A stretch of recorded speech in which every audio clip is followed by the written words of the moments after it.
left-hand side of the green where the flag is today is super fast. So Xander Schauffele's been in there a while. He's disappeared from view again, so I can see his caddy actually just standing tall and leaning on the golf bag with the patrons just behind him.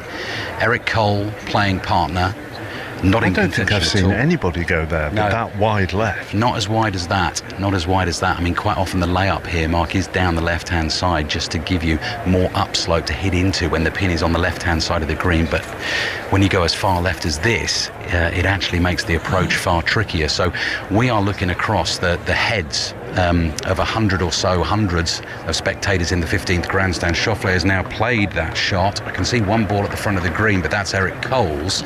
But I can't see Schauffele. Oh, it's in the shadows. It's in the shadows at the back of the green. So he's just through the back of the 15th green in 3, and now he's got a really quick chip across the back of the green from right to left towards us.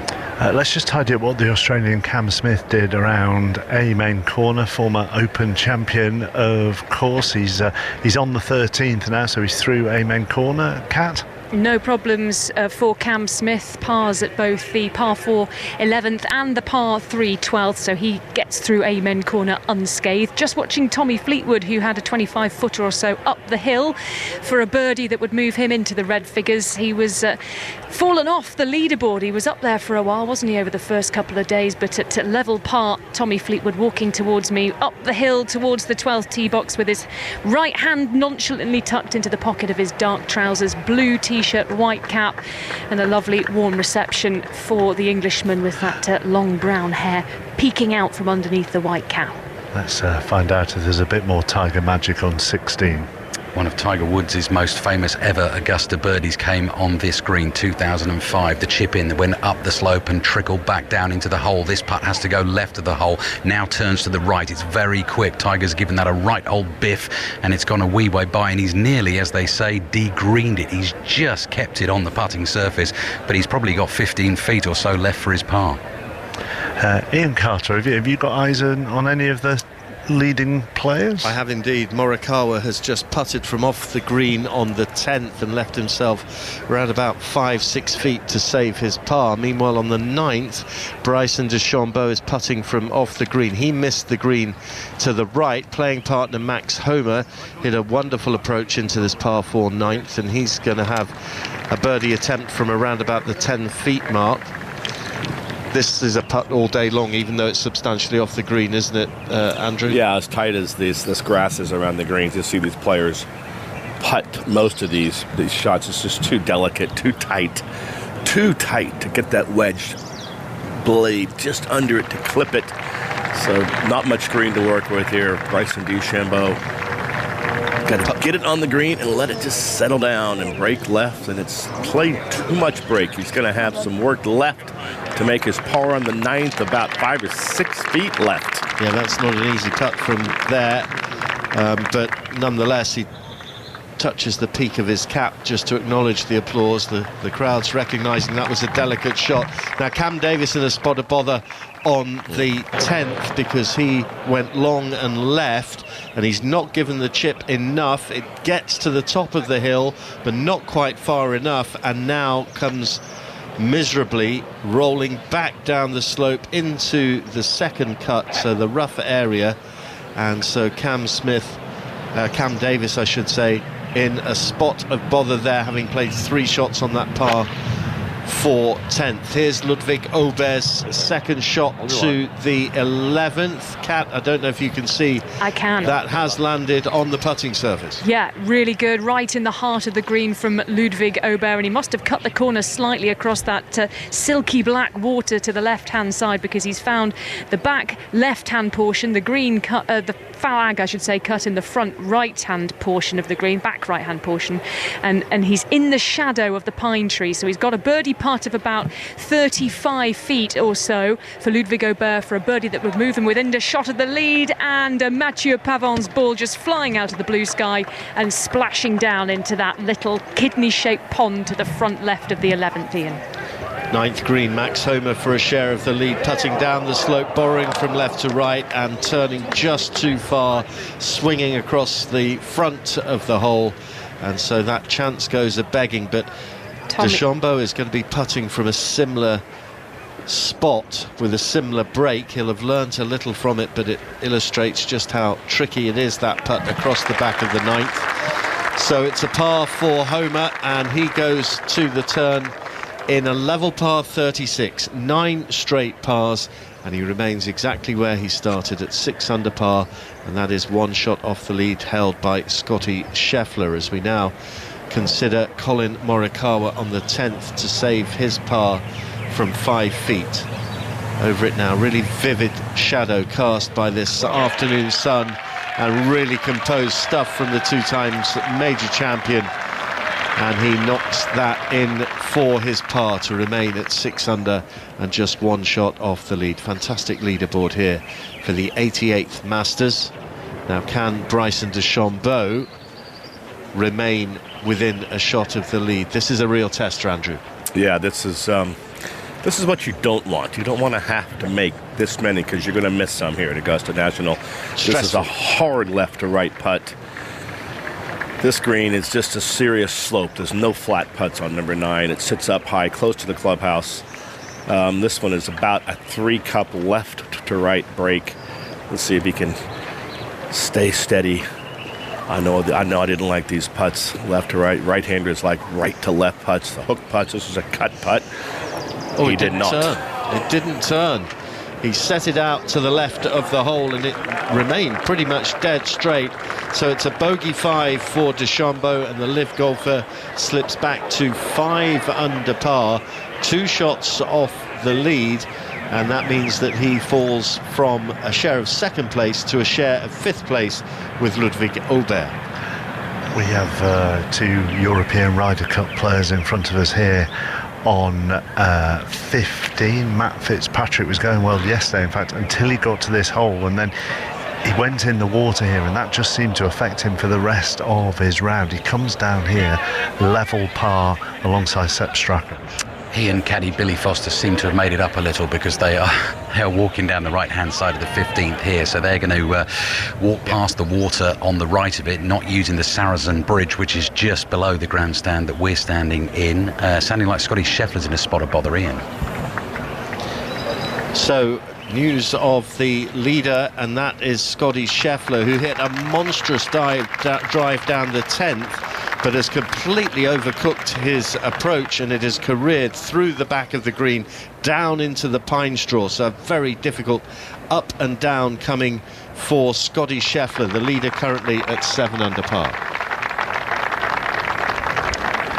Let's go to one of the men on the leaderboard who's on 5 under, and that's the Swede Ludwig Aubert, and he's with Cat. Yeah, and a chance to move to within a shot of the lead of Scotty Scheffler. 7 under par, the world number 1. 5 under par, Ludwig Aubert, the 23-year-old Swede, making his major championship debut, not just his Masters debut. And this one coming out of the shadows, back down the slope of the green towards the flag, about, what do you say, 30 feet, Trish? Yeah, I think so. It's going to be a fairly swift putt. It's going to have a lot of left to right break on it, but again, you know, this is the toughest hole on the golf course pretty much every day. 18s sometimes can be, but he's just absolutely nailed it straight into the middle of the green. The fella is unbelievable. I've got to be honest, he's one of my favourite players.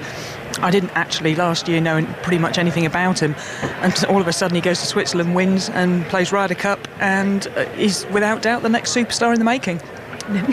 Trish cringing away from an enormous wasp, size of a small bird, that, with one of those really long legs and the really pointy body. Terrifying looking thing.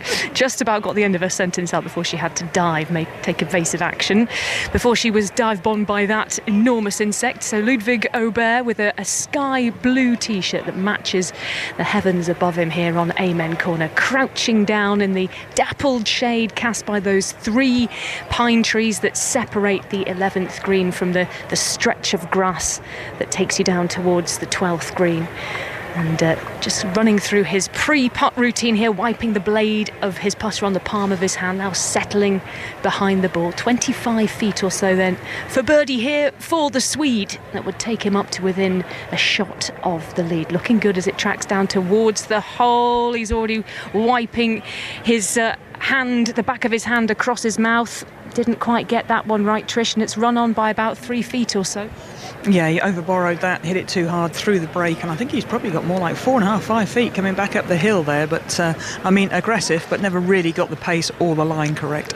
And one of those split screen moments here at Amen Corner, Mark, where you kind of need to keep your eyes going in different directions. Tommy Fleetwood had put his tee shot on the 12th to within about 5 feet for his birdie, but I've just seen him walk up and nonchalantly tap a ball into the hole, which would suggest that 5-footer did not drop for him. So Tommy Fleetwood will stay on level par with Aubert, 3 feet or so of work to do for his par here on the 11th, Mark.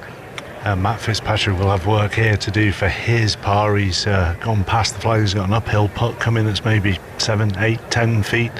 Iain Carter watching the leader. Scotty Scheffler in amongst the bushes, chipping from off the pine straw up the bank. News of Cam Davis, by the way, I was telling you he was in trouble. Racked up a double bogey 6, so he has slipped back to 3 under par. This is really, really difficult for Scheffler here, Andrew. Yes, he had completely overclubbed there. What a terrible mistake from the world number 1. That's something we don't usually see him do. He's just dynamite with his distance control with his irons. A bit of a break in between 2 bushes, so he does have a backswing, at least, and he can make contact with this ball, but it's on the pine straw, sitting down in the pine straw. Ball's on its way. Good chop out there, but it's just got plenty of juice all the way down to the front of the green. It looks like he has got a long 45, 50-footer, is still creeping down to the front of the green, left for par on number 10. It was as though he was looking to play the ball into the bank, but he air-mailed it, so a massive putt coming for par for Scheffler, Cat. Par putt for Ludwig Aubert, drops into the hole and he bends down to pick the ball out the white fingers of his golf club because he took it off to putt, of course, poking up towards the sky here at Amen Corner. It's a par for Ludwig Aubert that will keep him at 5 under par, 2 off the lead, and the leaderboard swings around those 2 names on Saturday at the Masters, and we know that we've got Cam Davis and Colin Morikawa approaching down the hill on the 11th. Morikawa at 6 under par, 1 off the lead. Cam Davis, the Australian, at 3 under par, so also in the mix, and Ludwig Aubert walking up the hill to the 12th tee box and receiving the warm adulations of the crowd. He's really enjoying his first Masters experience, and why shouldn't he, Trish? Yeah, I mean, like I say, he's everything about him is just top class. And do you know what I love about him more than anything else? God, he plays so quickly. He's an absolute breath of fresh air. Kind of changing of the guards on that front, isn't there, here? These young players that come through play quite quickly. We've seen quite a few of those. I can name a couple, but I'll tell you what, I can name some slow ones too. We saw Matt Fitzpatrick making quick work of Amen Corner. He's a fast player. Ludwig Aubert now standing surveying the scene here on 12. Both flags unusually at Amen Corner hanging limp. Not a breath of wind down here as sunshine diamonds flash off the water of Rays Creek in the distance. There's a red haze over the scene as well, where the red dust pathways behind the grandstands here have kicked up a cloud of dust, and that is drifting down over the heads of the patrons and on towards the water, which looks dark and viscous like a slick of oil in front of the green. And then those white sand bunkers, the yellow flag, and the bank of plants and shrubs, the big pine trees behind, and Ludwig Aubert now preparing to take on the 146 yards that it's playing now on this Saturday of the 88th Masters. The ball is in the air, flying towards the flag. Looked like it was going right at it, but just drifting out to the left-hand side at the last moment. And there's a russet red maple tree leaning at a slight angle on that left-hand side, and Ludwig Aubert's ball has run beneath that and into the shadows to the back left of the green on 12. Yeah, not one of his best, but a fairly straightforward up and down as long as he's got a half-decent lie. And here's Mathieu Pavon, who's struggling a bit. Found the water on the 11th, the Frenchman. Had to go from the drop zones, looking to bounce back here. He's got a aquamarine coloured t-shirt on, long sleeves protruding from beneath that. It is boiling hot when the sun breaks through the shadow from the pine trees overhead. It's singeing my right forearm at the moment as it's found a little gap, and Mathieu Pavon has slipped through the back of the green there, and he's just nestling up into the pine straw to the back left-hand side of the 12th. No sign yet of the balls of Cam Davis. In fact, there is one ball on the green, so one of Cam Davis or Colin Morikawa has already found the putting surface mark, and will await the next ball arriving in the next couple of seconds, I should think. OK, thank you very much, Iain Carter. Should we just do a quick leaderboard? Scotty Scheffler currently at the top of the leaderboard at 7 under par, but with a very, very long par putt to come at the 10th. Indeed, here it is, and he gives it a firm wrap through the shadows of the tall pines, borrowing from right to left. This looks very good, but it just swings a fraction too much. Wonderful putt, nonetheless, from long range from Scotty Scheffler, and he will make a bogey 5. It threatened the hole, didn't it, Andrew? It swung from right to left and just shaved the left edge. Incredible. I thought he was going to miss it high, then he missed it low. That's how much it broke, probably 6 feet right to left. He was bending the knees, willing it to drop. So it's 7 under par. He will drop to 6 under par. And Nicolai Højgaard, with his birdie at the 10th, is the new leader at 7 under par. Højgaard playing his second shot now to the 11th, and that looks on a very, very good line for the Dane. Lands on the front edge of the green cat, and that is very nicely played into the heart of the putting surface. Sorry, that was Morikawa. Now we've got major problems here on the shirt colours, I have to say, but it was Morikawa who hit a really, really nice shot, and Højgaard, I've given the game away here, because from long range at the 10th he has holed, and that's why. Oh wow, what a putt that was as well, borrowing from right to left. I was a little taken aback when I looked at my monitor, which is ahead of the pictures that we're watching, but that's 3 birdies in a row for Nicolai Højgaard. He is your leader of the Masters, official now, 7 under par. Scheffler back to 5 under par. He's been credited actually with a double bogey 6, so he may have missed that very short putt. Goodness gracious me, it's all happening here, Mark. But as it stands at the moment, we have Højgaard at 7 under, Morikawa at 6 under, Homer at 6 under, Aubert at 5 under, and Scheffler at 5 under par, and I can only think that he has missed that very short putt, and I'm just looking now at images of it. It's only a couple of feet, and it hit the right edge of the hole and horseshoed round. So a 3-putt double bogey from Scotty Scheffler, which has thrown this Masters wide open. The world number 1 back to a share of 4th place, having left the 10th tee in the lead. He is back to 5 under. Højgaard, with his extraordinary birdie, is out in front at 7 under. It is all happening here, and it will all happen uninterrupted on Sports Extra from now on this evening, as the news takes over here on 5 Live at just after 10 o'clock.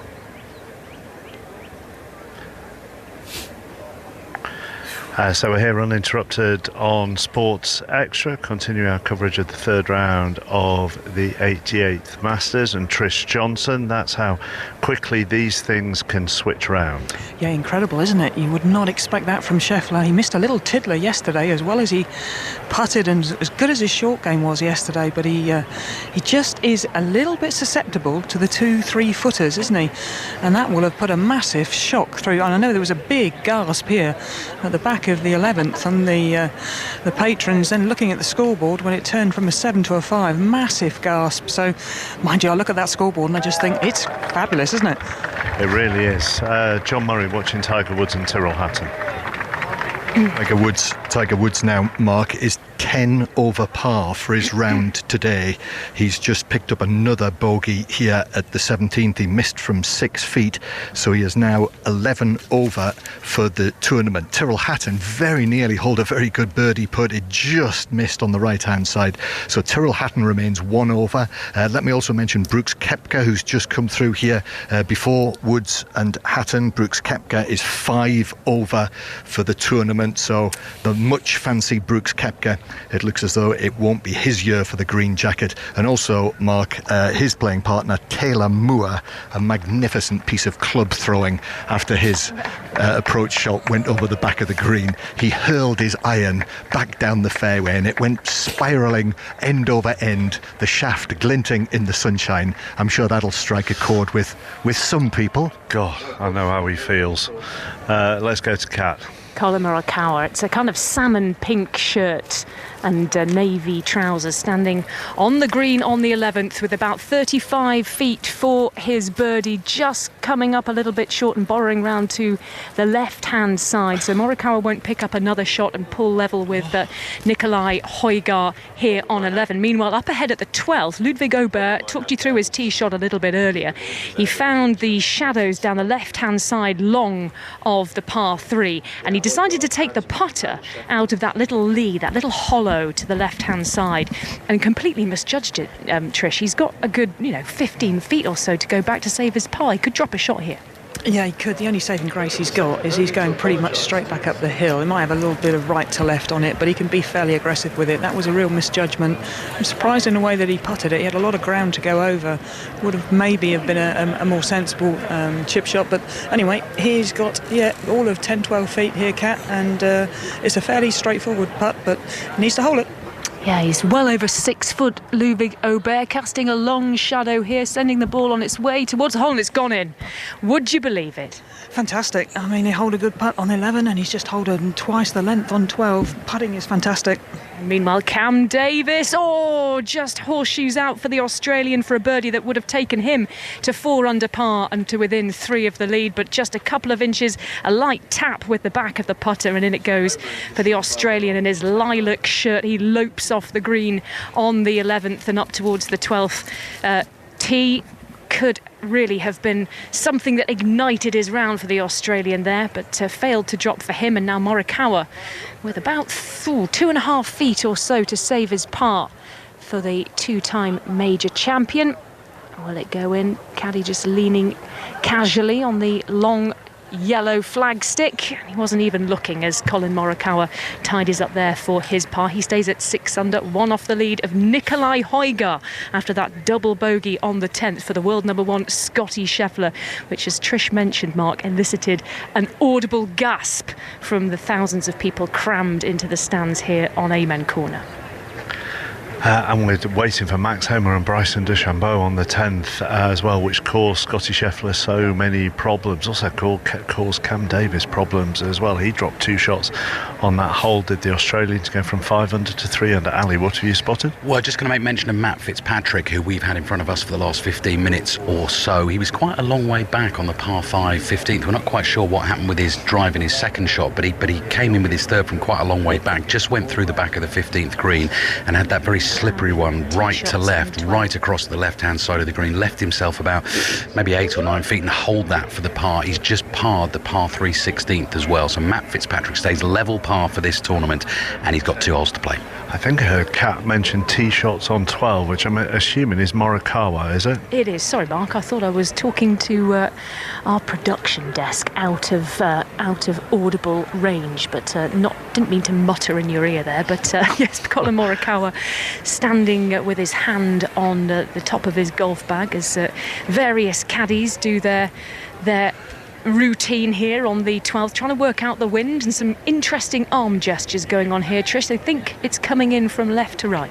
Yeah, I think so, and I think Alistair would be interested. I think he would call that the single teapot. Yes, it's a single teapot from Colin Morikawa, just the one hand on his hip, the other fiddling slightly with the towel that's protruding from the top of his golf bag. And interestingly, both flags there on the 12th and on the 11th, as they so often do here at Amen Corner, going in different directions. Now the wind has swung around to point in the same direction. Colin Morikawa just putting his tee peg in the ground here. Iain, quick update from you. Bryson DeChambeau on the 10th, knocking in a birdie putt, capitalising on a brilliant approach shot, and that gets him to 6 under par, holding from just 6 feet there with the minimum of fuss. I can tell you that Nicolai Højgaard, the Danish leader on debut here at the Masters, has found the fairway on the 11th. Scheffler is trying to do that as well, but this one's swinging a little to the left, but very, very nicely indeed into the fairway, and he will be hitting from a very nice position in the left third of the fairway for his second shot. That double bogey there was only his fifth double bogey in 370 holes for Scotty Scheffler. Just so consistent. Did you have that stat at your fingertips? I did the moment it came up on a caption. Andrew Magee, just put into context what Nicolai Højgaard and Ludvig Herbert are doing at the moment. I mean, I hate to say this again and again, but I think that's why I deliberately came to you. Let's watch Max Homa just tap this in on number 10 for par. All pars for Max Homa. That's 10 straight pars today. That's pretty lovely golf. Faldo-esque. But back to the Europeans. I'm just so thinking about that Ryder Cup again. These two young men got so much confidence from the way they played there, and they're just continuing that play. Oberg is just smiling and happy. He's the only one that I've seen smile like that after making those putts. But Nicolai is just plodding right along beautifully. And let's see how he handles this lead. Well, this is a different thing now that he's leading. Let's see. And that was going to be my next question to both you and Trish. And Trish, you go first. Does it change for him now in the space of one hole? He's gone from behind to the lead. Well, he's not used to this position. There's no two ways about that. He's suddenly leading the Masters. It's just a case of trying to put that out of your mind and just carry on with your game and play, the end of this third round. There's so much golf to go that really, if he starts thinking about the fact that he's leading, it'll all go very pear-shaped very quickly. So this is just a case of he's got off to a fantastic start the third day, and now he just has to focus on keeping his game. Don't look at anybody else. Don't look at the leaderboard for now. Tomorrow's a different day. Let's just get in at a number that, he'll be very, very, very happy with. So if you're listening on 5 Live, you're now back with us. So welcome back. It's uninterrupted on Sports Extra. Nicolai Højgaard is the leader on 7 under, with Bryson DeChambeau, who's just birdied 10 on 6 under, Max Homa on 6 under, Colin Morikawa on 6 under, and then you've got Scotty Scheffler, who double bogeyed 10 to drop to 5 under. Ludvig Herbert, the Swede, is also on 5 under cat. Yeah, really busy down here at Amen Corner. It's one of those moments at the Masters, particularly on a Saturday, moving day at a major championship, where all the best in the world are just laid out in front of you. I've got Scheffler, Scotty Scheffler, already on the putting surface, marching around, looking at where his landing zone is going to be. He's come up just short of the green on the 11th to the right-hand side, and then Nicolai Højgaard, and I can understand why Ian Carter had a bit of trouble picking out Højgaard from Morikawa. They're wearing exactly the same shirt. Colin Morikawa away in the distance in that salmon pink and navy blue. Nicolai Højgaard in the foreground for me now, just standing with a little wedge in his hand, about to bunt one up onto the green, also wearing that salmon pink navy blue trousers. And this one on a slight downhill lie from the rise that comes up to the 12th tee box and down towards green. Then it's got to go up the hill again, Trish. Yeah, it's a really difficult one to judge this. He's got about 40 feet of just sheer grass before the green, and then all of a sudden it goes onto a very, very slick surface, and it's going to break considerably right to left. He's hit it, and it's bouncing with all kinds of liveliness up towards the flag and then way beyond, drifting away into the shadows towards the back of the green by a good 25, 30 feet for Nicolai Højgaard. Came out hot. Yeah, it certainly did. I mean, seriously, if he hit 10 more shots there, he couldn't hit one outside that, and that's about as poor a shot and he's probably hit all day. It wasn't easy by any stretch of the imagination, but it's a bit of a shocker. Pressure of the lead, perhaps? Mm-hmm. Yeah, possibly, but a horrible place to be.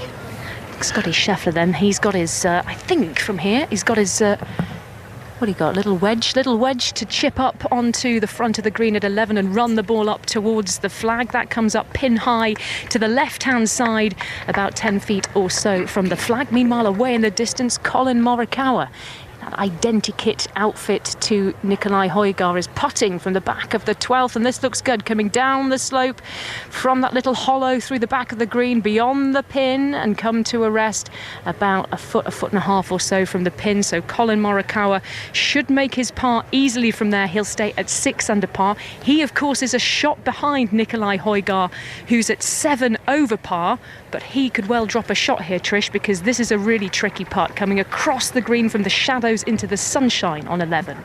Yeah, and obviously after you've just hit a bit of a shocker of a chip shot, this isn't easy at all. You're almost sort of trying to think, right, well, whatever I do, don't drop 2 shots. Let's not be too aggressive with this. This is the putt we just saw Ludwig Åberg have about half an hour ago. It's down the hill, it's left to right, but it doesn't break as much left to right as the players think, but it's pretty nippy. And I think if he just has to compose himself a little bit, as you said, Kat, suddenly looking up at that scoreboard, you suddenly think, good grief, I'm in the lead at the Masters. And that's a very different feeling than he's had in his entire career so far. Yeah, big white scoreboard nestled into the bank of magnolias. It's reflecting into that little kidney-shaped black mirror pond to the left of the green on the 11th. Meanwhile, over to the right, just on the other side of the Hogan Bridge, Cam Davis, the Australian, is putting from about 5 foot for a birdie that would take him to 4 under par, 3 off the lead. He's got a lilac kind of purpley candy-coloured shirt on, coming through his own shadow towards the hole. And he raises the head of his putter towards the heavens. His prayers not answered on Amen Corner. That one goes gliding by. He'll stay at 3 under par. And Nicolai Højgaard now putting for his par. It's come up short, Trish. It's going to be drop shot for the leader here, and we're back all square. Yeah, pretty good effort actually. It's only come up about a foot short, and I think, look, if you're going to drop a shot, 11 is probably the hole that's going to find you out. You don't want to go left, and he had no intention of going left after he's just gone into the lead. Dropped a shot here, but he's still bang in contention. So back to a 4-way tie, Iain. Max Homa, Bryson DeChambeau, Nicolai Højgaard and Colin Morikawa on 6 under par at the top of the leaderboard on Saturday at the Masters. And Bryson DeChambeau and Max Homa have both hit their tee shots and found the fairways on 11. So as they walk down there, they'll be hitting into your sights, Kat, very, very shortly. Up on the 18th green, brilliant scenes as Tiger Woods climbed up onto the putting surface. He's now putting for birdie from long range. This one borrowing from right to left. I tell you what, it looks very good, and it comes to rest right by the hole side. And it hasn't been Tiger Woods' day today. He has slipped to 11 over par, having started the day at 1 over. So he taps it in, and that's the end of Tiger Woods' round. An 82, but still rapturous applause on the 18th. Kat. Double bogey for Scotty Scheffler at the 10th. Here he is looking to save his par again, and he's under pressure here on the 11th green, Trish. Yeah, he really is. He's got all of 8 feet. It's a fairly straight putt. It's going to break a fraction left to right at the end, but it's uphill. He can give it a little bit of a wrap. He sets it off, and it's missed on the right-hand side. 3 drop shots in 2 holes for the world number 1, and that putter that has seen him dominate the world of golf over the past few weeks, those back-to-back wins on the PGA Tour, then a runner-up a couple of weeks ago in Texas.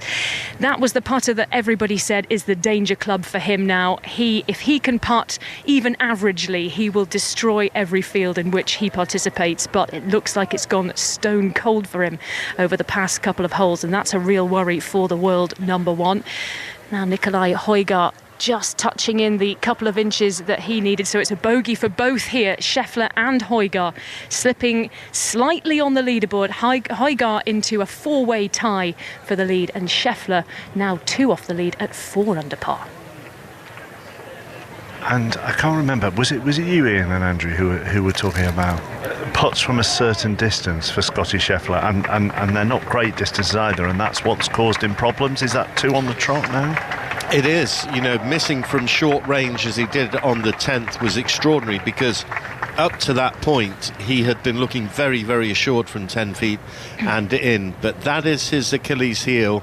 And when things get to him in terms of the putting, that's when the rest of the field gets an opportunity. Now, I've just got my eyes on the 18th here, Mark, because Tyrrell Hatton had a 3-footer, I think for a par, and the ball lipped out to such an extent that he had twice that distance, if not 3 times that, for the putt coming back, and he's missed it. And he has double bogeyed the last. He's absolutely furious, and it's a 73 for Tyrrell Hatton, shaking hands with Tiger Woods. Are you lip reading him? Well, I better not, to be honest.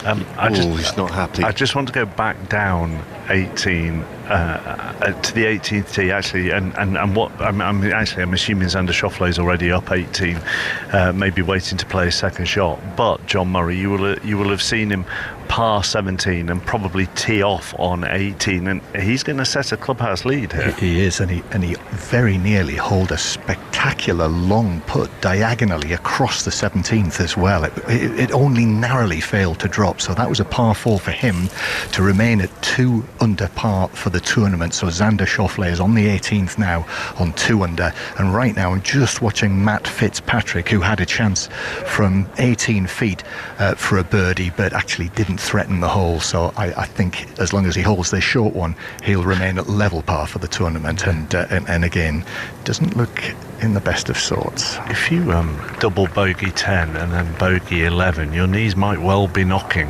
on the 12th tee, Kat.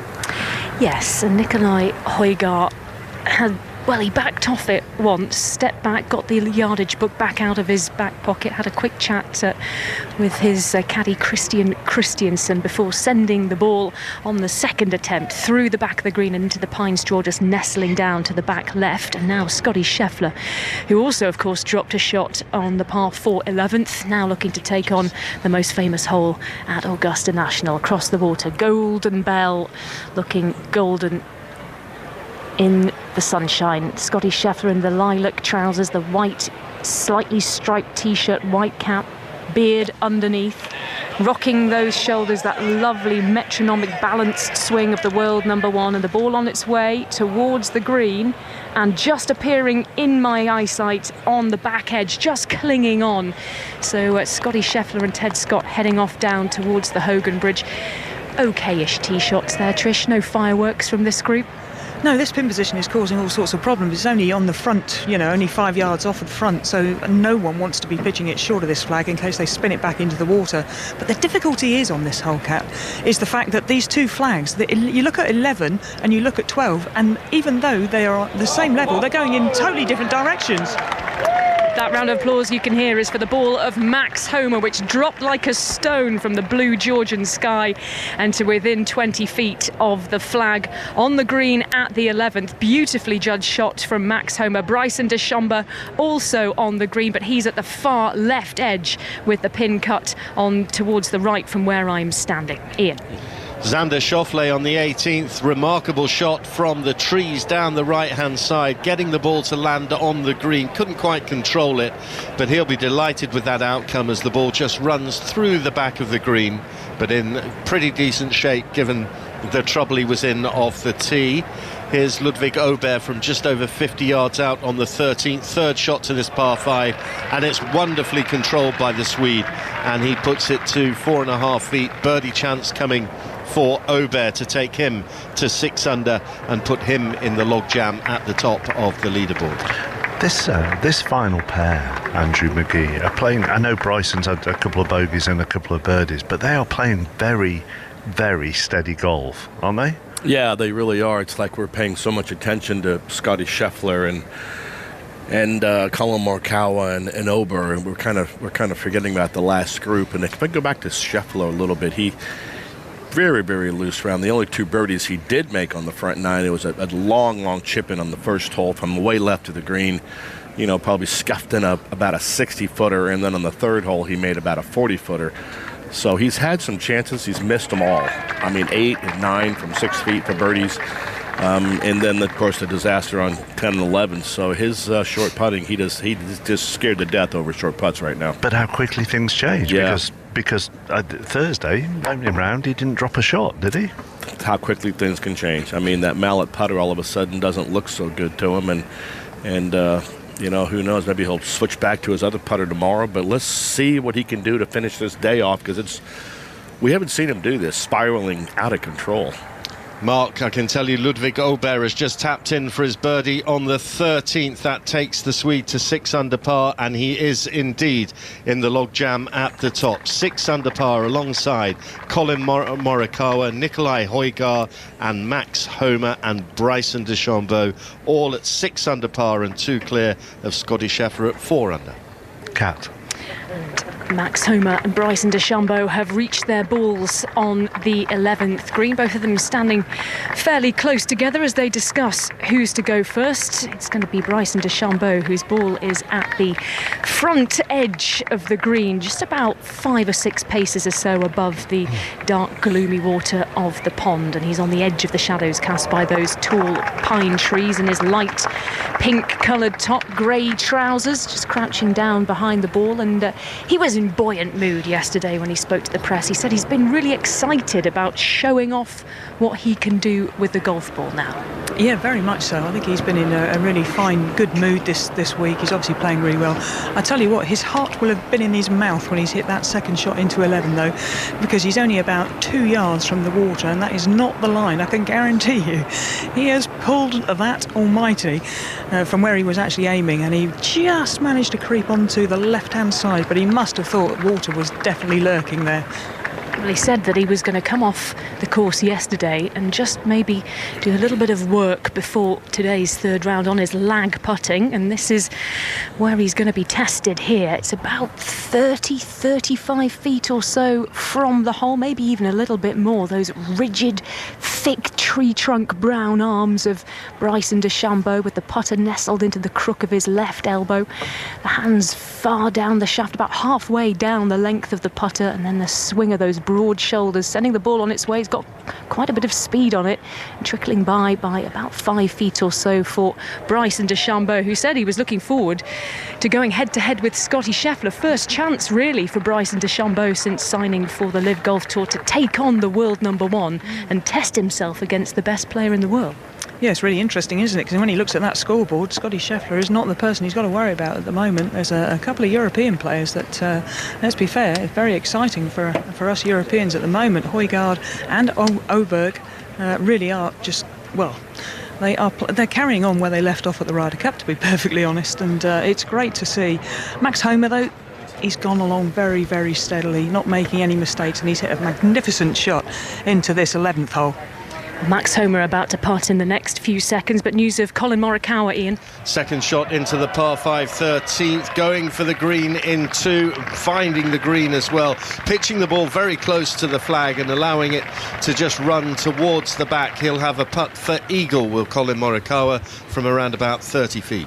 Scotty Scheffler tidying up for his par away to my right on the 12th, and Max Homer putting for the first birdie of his day, missing round the right-hand edge of the cup and just trickling by a few inches or so. But it'll be another par for Max Homer, who spent all of his day yesterday and the day before, of course, walking around with the great Tiger Woods, which he just said was one of the greatest privileges of his life around Augusta National. He really enjoyed the fact that nobody was watching him. Even though he was leading the Masters, he said all the cheers, you know, everything is for Tiger, but now he's had to step up from behind the Tiger curtain and he's coping pretty well on his own. Par golf so far for Max Homer, who's in a 4-way tie for the lead, Iain.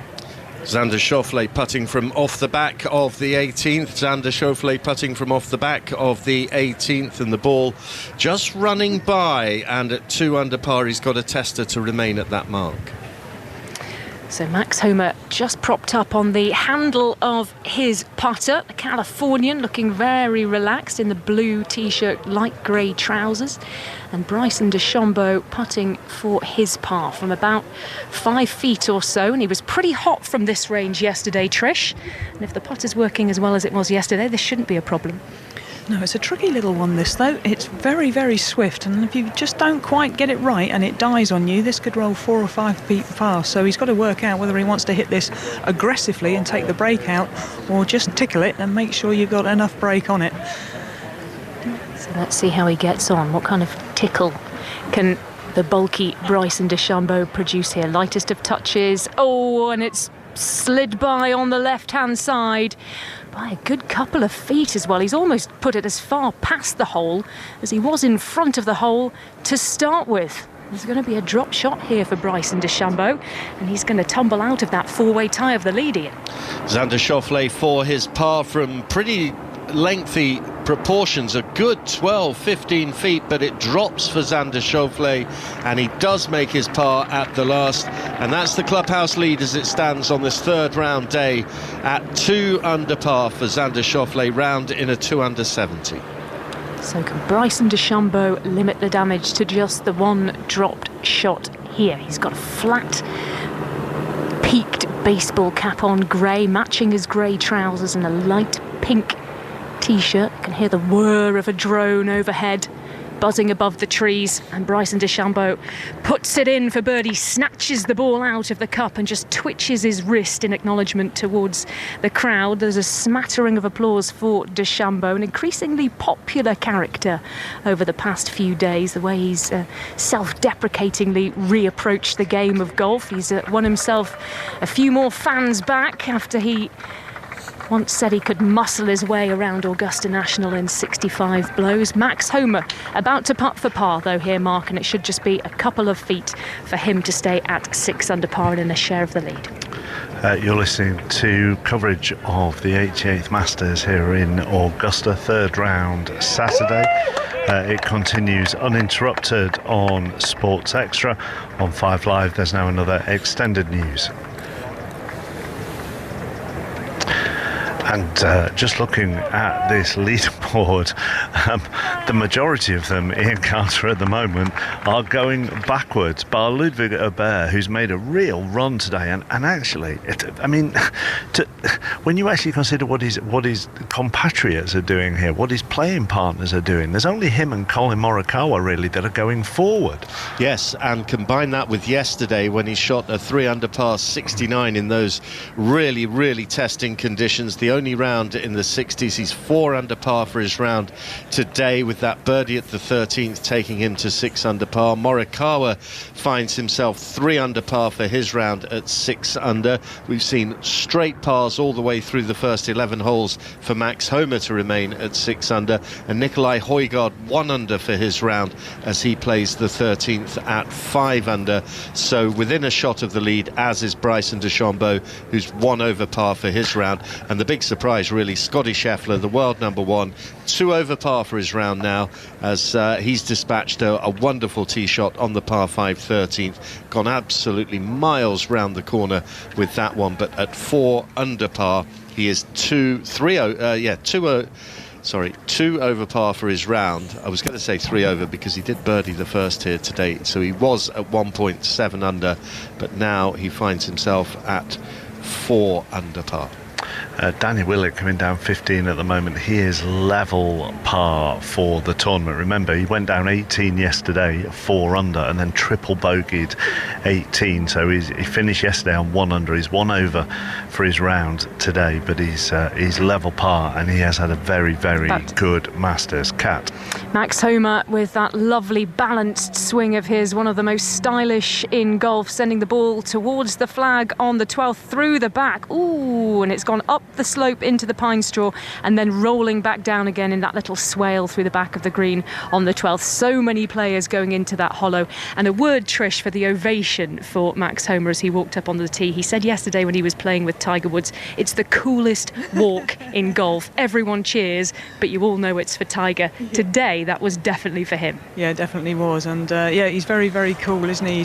I really like watching Max Homa, but I tell you what, he's a lucky boy there, because he's pitched that miles up the bank, and fortunately for him it's come down underneath the actual bush at the back, and he should have a fairly straightforward chip, but lucky boy.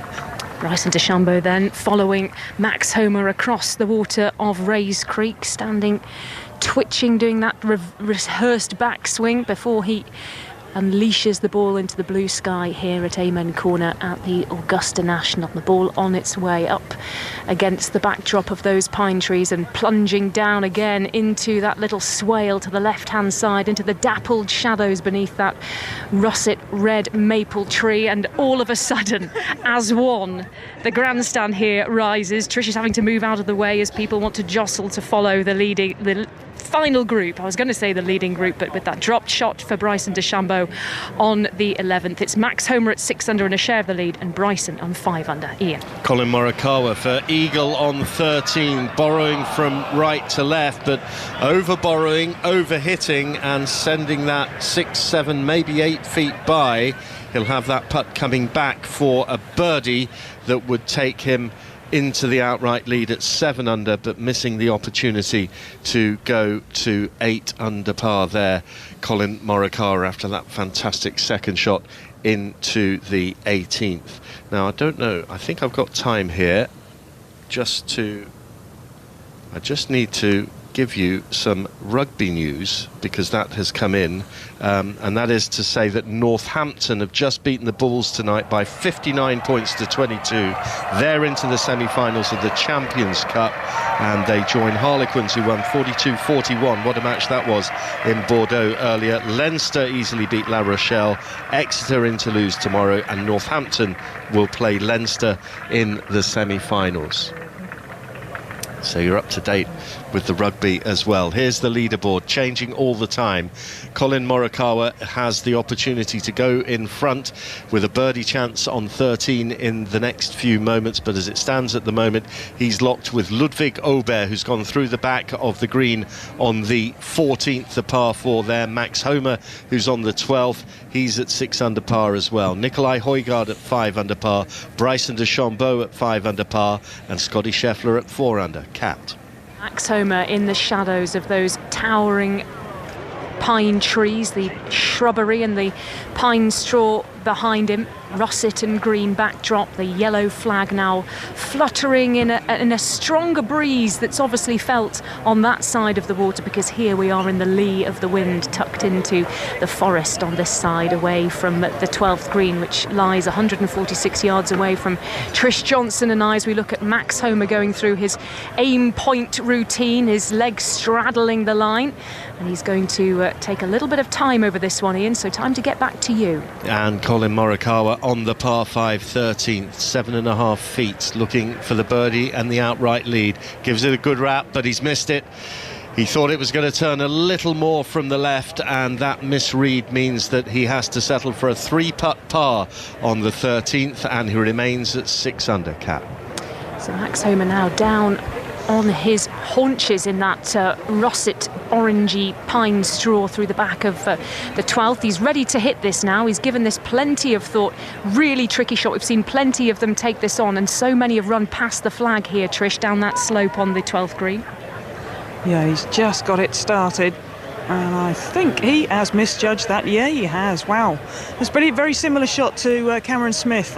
Just got it totally way too quick, and it's just on the front edge, so he's got 15 feet coming back. Yeah, we've seen that error before, the miss through the back, and then that treacherous slope back towards the silky black waters of Rays Creek. Max Homer plucks his ball from the surface of the green. Bryson DeChambeau to the left-hand side in the shadows cast by the overhanging trees. He's about to chip up onto the 12th green here, Mark. Thank you very much. Welcome back. If you are listening on 5 Live, uninterrupted coverage on Sports Extra. If you are listening on 5 Live, we should probably just quickly update the leaderboard for you, Iain.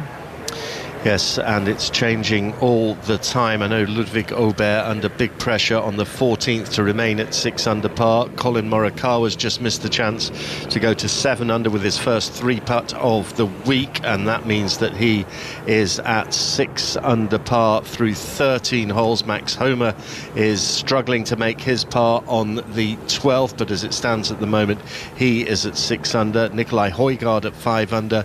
Bryson DeChambeau at 5 under. Aubert putted up to around about 7-8 feet off the back of the 14th, so he's got that to stay in the lead. Scotty Scheffler back at 4 under par, but now hitting his second shot into the par 5 13th, long iron in hand, 4 iron indeed, from 215 yards out. That's wonderful from Scheffler. Finds the green underneath the hole as well, but the ball now taking the contours and drifting further away and heading towards the edge of the green, and Still going, probably 35, 40 feet away from the flag. He'll have that for eagle to come. And I can tell you, Mark, that Aubert missed his putt on the 14th, and so that is a bogey for the Swede, and he drops back to 5 under par. So now Homer and Morikawa on their own at the top of the leaderboard at 6 under. For now, because we're watching Max Homer with Kat. I mean, everybody's going backwards at the moment, Kat. They're making a really difficult situation of the 12th here, Mark. Both Bryson DeChambeau and Max Homer misjudging their plays up onto the putting surface. Bryson DeChambeau went with the putter from that little swale on the left-hand side beneath the trees, and he drifted it way past. But one moment I thought it was going the bunker, Trish. Yeah, it's amazing, isn't it? He had exactly the same shot as Oberg. Oberg putted it as well and knocked it a good 10-foot past, but I think Bryson's outdone him. I think he's got all of 15 feet back up the hill here. The only thing got going for him again is it's up the hill, it's slightly right to left, and he can be fairly aggressive. Greg Bodine, the caddy, with the green Masters towel slung across his shoulder, watching his boss putt then to save par on the 12th and avoid back-to-back dropped shots. That won't go in, though, for the 2020 US Open champion. So it's back-to-back bogeys for Bryson DeChambeau, and he slips from 6 under par and a share of the lead on the 11th tee to 2 off the lead on the 13th tee. And Max Homer will putt to save his par in just a moment, Iain. Nicolai Højgaard's second shot to the 13th catches the near bank of Rays Creek and then kicks towards the far bank, and I suspect that has dropped back. We're getting a replay now. It hits the near bank, it hits the far bank, it goes into reverse and drops into the water. So Højgaard into the water in 2 on the par 5 13. So a test for the nerves of Max Homer. He says he's taken up journaling to help focus the mind on the positives, control the controllables, write down all the things that he's grateful for, all the things that he's good at, to focus his attention on the here and now. And can he sink this par putt on the 12th at Augusta National on Saturday? No, he can't. So it's going to be a drop shot for Max Homer. He tumbles out of that 3-way tie for the lead. So it's Colin Morikawa out in front on his own. Ludwig Aubert having dropped the shot at the 14th. Morikawa now leads the Masters with Homer a shot back on 5 under par, and back-to-back bogeys for Bryson DeChambeau means he's now 2 off the lead, standing propped up on his putter, casting a vivid dark shadow across the 12th green. And I wonder what's going through the head of the LIV golf player as he just walks in to tidy up for his bogey mark. Is this still in the main down to putting, Andrew Magee, and how difficult the greens are? Or are there other... I'm basically thinking about Højgaard's second there on 13. Are there other things coming into this? Because it is nowhere near as breezy and windy as it was yesterday. No, it's nothing to do with that. It's the greens have just gotten more difficult all day long. The fire is just baking these greens, and they're just getting faster and faster and scary. I don't think I've ever seen Augusta like this. 2 days of gusting winds, and today the greens have taken a lot out of these players. There's no tap-ins. There's always a 5-footer, a 4-footer, a 6-footer, an 8-footer for par. That's just mentally draining these guys to pieces right now, and this is quite a leaderboard we have as it's going backwards faster than ever. So when we look ahead tomorrow and we talk about, and we've done it already tonight, about the pin positions there to try and help with birdies, help with shots, to create the roars that echo around this famous course. How will that balance with the pace of the greens? Do you expect it to be easier tomorrow because of pin placements, or harder because of green pace? No, I think the Green Jackets really like this. They'd like to see their winning score be a single digit, a 4 under, 3 under. That makes a major really look like it was properly set up. It almost sounds like a U.S. Open where they want even par to win, but this is more like it than a 15 under Masters, which the Green Jackets don't like. The greens are the culprit today, for sure. Xander Schauffele is the leader in the clubhouse on 2 under, and you wouldn't bet. You wouldn't bet, would you, Andrew? No.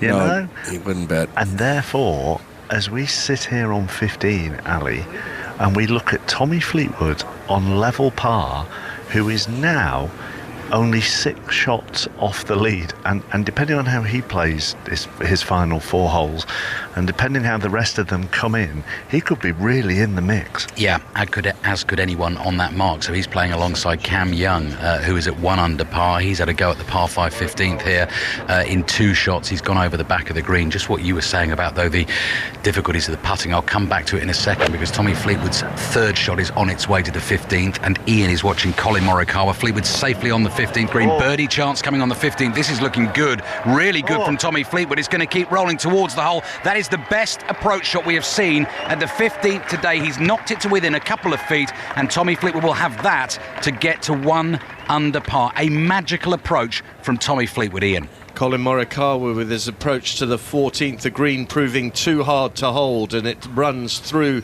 the back of the green to the area from which Ludwig Aubert managed to bogey a few moments ago. Max Homa with his tee shot on 13, firmly into the fairway, hitting the ball with a beautiful low trajectory all the way round is Max Homa, and he's in good shape. But Nicolai Højgaard up ahead is not. He's had to take a penalty drop from Rays Creek. This is his 4th shot, and he's undercooked that by some distance, and the ball is now trundling back towards him. It threatened to keep going towards the hole, then put the brakes on, went into reverse, and he's going to have a good 15-20 feet to save par there, Højgaard. Remember, the Dane who was out in front on his own, now back at 5 under, so 1 behind the leader Colin Morikawa, who's missed the green on 14. Bryson DeChambeau throwing the kitchen sink at this drive, taking a brave left angle there, using the contours as it lands as well, and that's gone miles down the par 5 13th. Superb tee shot from Bryson DeChambeau. There is a massive cheer from out on the course from the 13th, from the par 5 13th. Iain will probably see this on a monitor very, very shortly, but that is the loudest cheer that we have heard today, following on from the best approach shot here on 15 that we have seen today. And what was a really nice touch about it, his playing partner Tommy Fleetwood has hit this wonderful pitch shot, and he's played it absolutely perfectly. He was about 100 yards away, and he's aimed for the heart, kind of the middle of the green, just to the left of the middle of the green, because the contours of the ball when it landed with the spin then took that slope and came in towards the hole. Iain. Scotty Scheffler for eagle on the 13th, and wouldn't you know it, it drops into the hole, and that is the cheer that you were hearing just a few moments ago. We're seeing it now, and a clenched fist from a man who for the last 3 or 4 greens has just not been able to work out the mysteries of Augusta.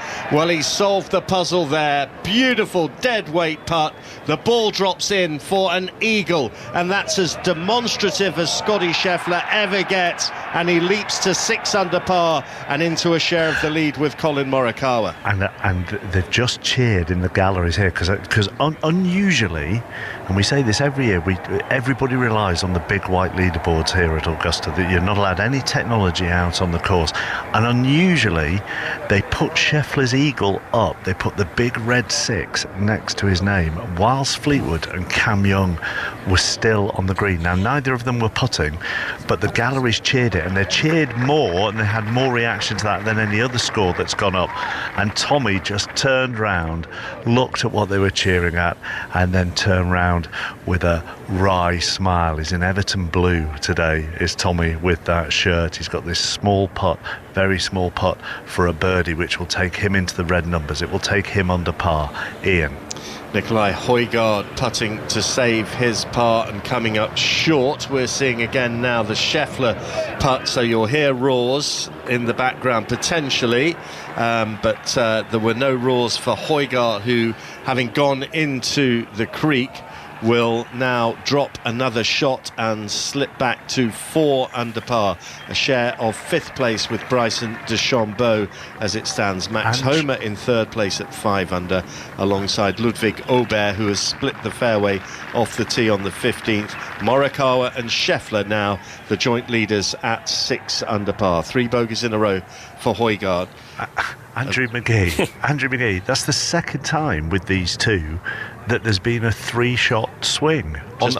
Sorry, go on. Yeah, just before Andrew answers that one, Morikawa putting from off the back of the 14th, doing a better job than Aubert and putting it to 3 feet, so should save his par. Yeah, this is crazy stuff today. Scheffler much more comfortable from distance than short distance. You know, the pressure seems to be off when he's not expected to make a long one. He can just freewheel it. When he gets closer to the hole, I think his nerves get a little nervy, and he's missed them, and he's a little more nervous. So it's an interesting dynamic he's going through. Do you change your approach into the flag? Bearing in mind if you're better from a little bit further away than 4 foot. You're trying to make that shot every time on the fairway here. Get it as close as you can. No, I'm trying to hit a 40 foot on every hole. No. Choppers, that would be an interesting way to win. Yes. Yeah, I don't think that's going through Max Homer's mind right now as he surveys his approach shot in here. The breeze just tugging at his blue shirt. And he's just in a couple of minds here as to what club to hit. He's right in the middle of the fairway. The ball's sitting in the shadow of one of these tall pine trees that stretches across the shadow, stretching across the fairway. And now very carefully Homer pops the club behind the ball. Still hasn't made a birdie today. Just the one drop shot, pars the rest of the time. And here this long iron heading towards the green, but he's laid it up well short. So he's playing the conservative route here. He's gone down the right side of the fairway, and he's given himself an angle there for the third. I think he hit 3-wood off the tee. He was laying up all the way, and what a cool shot, though. A 3-wood, a low hooking 3-wood like off number 10, the same cool. To even try that shot is it's just really a cool thing to see. Scotty Scheffler blasts one now. He's back to having confidence. Yep. Blasts it down 14, just a short iron left of that. It's that pin placement that's we've seen balls bouncing right over this screen. Let's see if he can knock this one close. He went with the 3-wood there, did Scotty Scheffler. We can see Ludwig Aubert, guys, hitting second shot in from 263 yards at 15. Yeah, and we have seen where that has landed, but we're also whispering because Tommy Fleetwood is on the 16th tee. Ali. Having birdied the 15th, 1 under par, so 5 shots off the lead here at the Masters. The pin up away to the right-hand side. It's a fabulous shot again from Tommy Fleetwood. Again, one of the best we've seen on the par 3 16th. What a picture across the shimmering water. The banks massed with spectators. The 3 white bunkers like giant beanbags all around the green, and Tommy Fleetwood's ball, I think 4 or 5 feet away. Another birdie chance to come. Right, I'm going to spin round, hold that mic. Here we go, twisting myself up in mic cables here in our commentary position to the left of the 15th green. Ludwig Aubert playing in his first Masters and his first major, and very politely he will wait at the back of the 15th green for Cam Young to send his tee shot on its way to that par 3 16th. Oh, that's as good as Fleetwood's, I think. It's landed very close to Fleetwood's and moves on just a little bit into the shadows away on the 16th green. So this chip shot from the back of the 15th mark, we've been watching this all afternoon, and this is really fiddly. So Ludwig Aubert hit the drive to put himself into position to find this 15th green, safely carried the water but has skipped over the back of the green, and this is one of the most difficult up and downs at Augusta National. I'd say he's got about 10 to 12 yards of slope and fairway and fringe to work with before he gets onto this shiny, super fast putting surface. And we've seen these shots time and time again, and we've seen players try to chip them, try to sort of flop them up, land them soft and roll them down. Other players will try and putt if they're a little bit closer and just trying to gauge that speed up the hill. But as soon as the ball hits the back of that green and hits the putting surface, it really does start to go. We've watched 11 groups now go through the par 5 15th. We saw Fleetwood and Cam Young both birdie it in the last group. Before that, in the previous 10 groups, I've only seen 1 birdie from Brooks Koepka and 1 from Lucas Glover. We are now watching Ludwig Aubert, the young Swede, 5 under par on a thrilling afternoon, Saturday afternoon at the Masters on 5 Live, Radio 5 Sports Extra and the BBC Sounds app. Scotty Scheffler with a sensational eagle at the par 5 13th leads the Masters on 6 under par. But here's Ludwig Aubert, tall young Swede, in light blue top and dark blue trousers, sizing up this pitch from the back of the 15th. Low little skiddy bump and run, and that's what happens. You don't get it up the slope. You're so scared of when it hits the putting surface, it's going to go flying on by and down the slope the other side into the water. And he's left it at the back of the green, so he's not even on the green yet in 3. Now he's got to get up and down to make his par. Iain, what's happening with Colin Morikawa? He's saved his par, good par save as well, from a good 4.5, 5 feet on the 14th, so he remains at 6 under par. As for Bryson DeChambeau, superb second shot into 13. He's got an eagle chance there, and Scotty Scheffler with gap wedge going from 142 yards into the heart of the 14th, brilliantly controlled, the best distance control we've seen certainly in the last half an hour or so on the 14th, and he has 20 feet for his birdie. Meanwhile, on the 13th, Max Homa playing his third shot in to the 13th and just overcooking it a little bit, and he's left himself 20 feet for birdie there, has the American. Still to make a birdie today, but right up there on the leaderboard at 5 under par, just 1 shot behind Scheffler and Morikawa. What a sight we've got at the 15th green. Ludwig Aubert sizing up a pitch from the back of this green. Quickly up to John Murray at the 17th. Cameron Smith is putting on the 17th. This from 10 feet. This for birdie to go to 3 under. No, it's by on the left-hand side. So Cam Smith remains 2 under.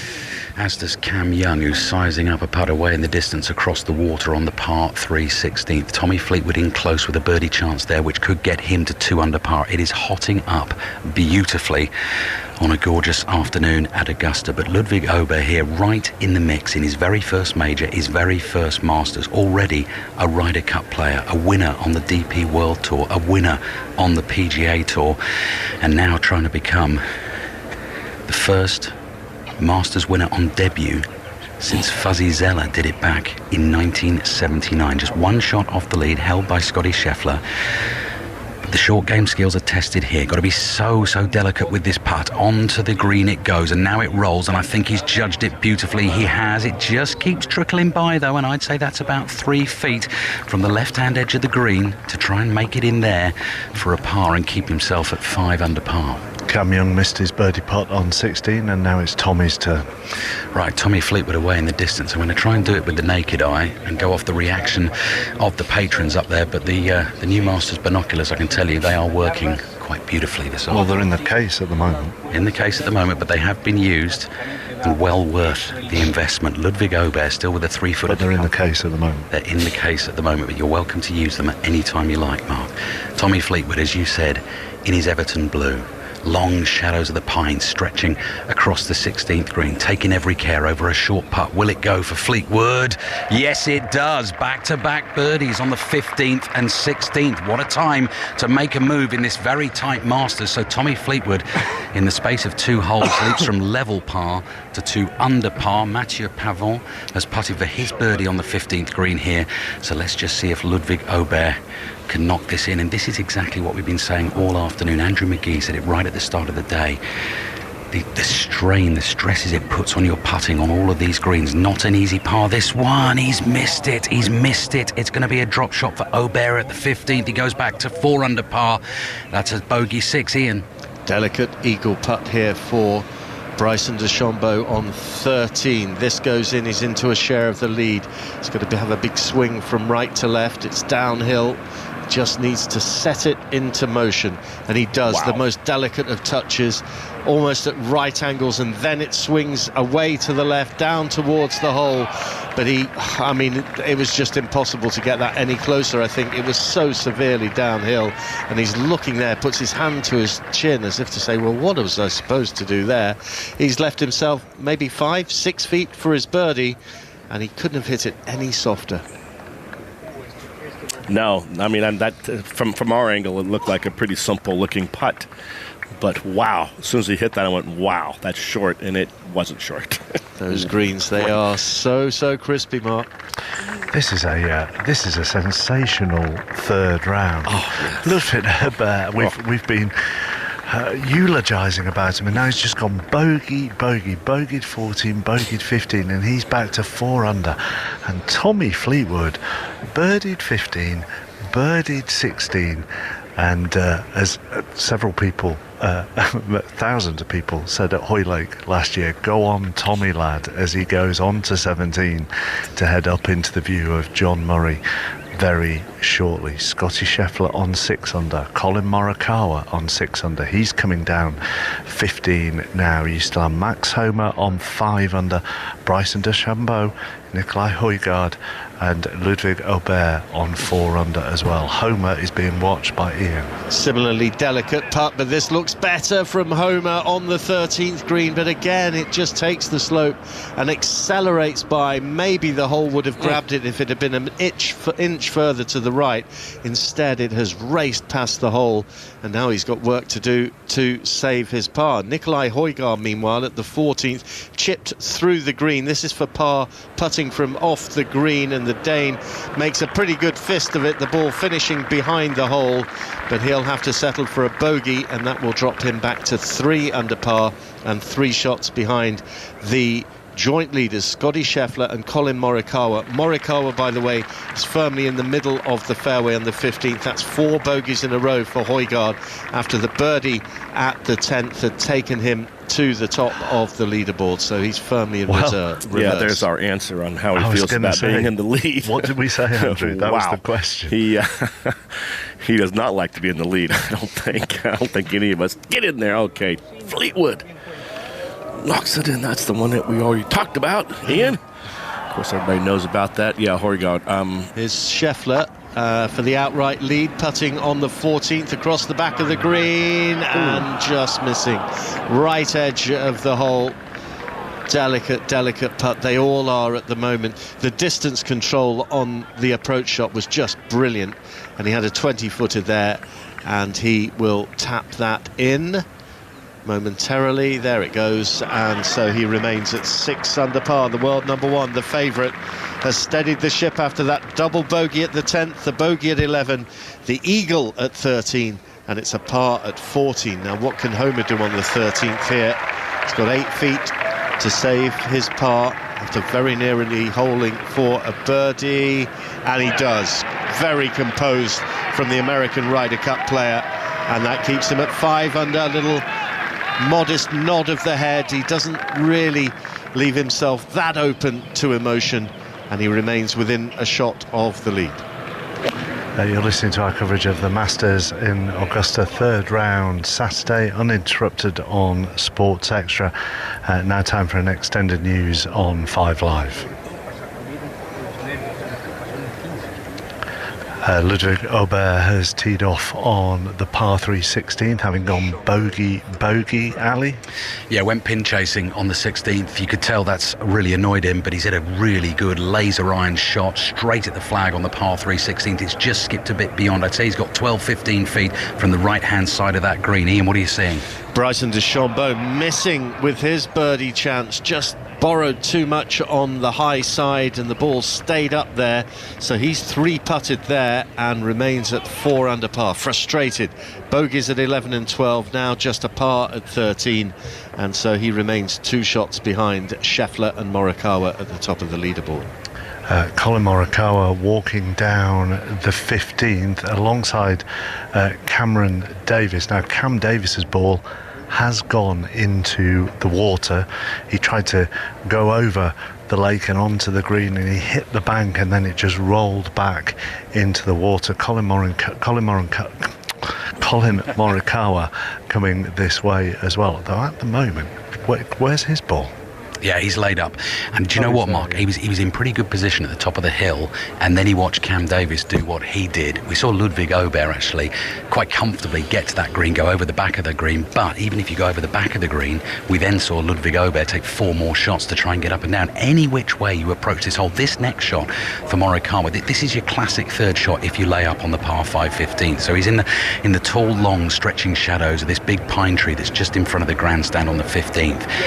And the ball is on a downhill lie, and that turf he's playing off is cut so tight, and you're feeling in your head you want to get that ball up as quickly as you can. It makes it so difficult. Across the water it goes, and then the pin here, as we've been saying all afternoon, cut really tight, just 4 yards in on the left hand side, and the green absolutely at its shallowest point. So Morikawa treating this with real caution. He knows the dangers. He's in the lead, the share of the lead here in the third round of the Masters. Morikawa and Scheffler, the two Americans, at 6 under par. We've got Max Homer at 5 under, looking at that leaderboard across the 15th green from us, and Ludwig Aubert at 4 under par with a birdie putt to come on the 16th away in the distance. Morikawa, though, is taking plenty of time over this. Huge crowds lining either side of this fairway. It is such a beautiful golfing part of the world, but Colin Morikawa won't be paying any attention to that. He is thinking about the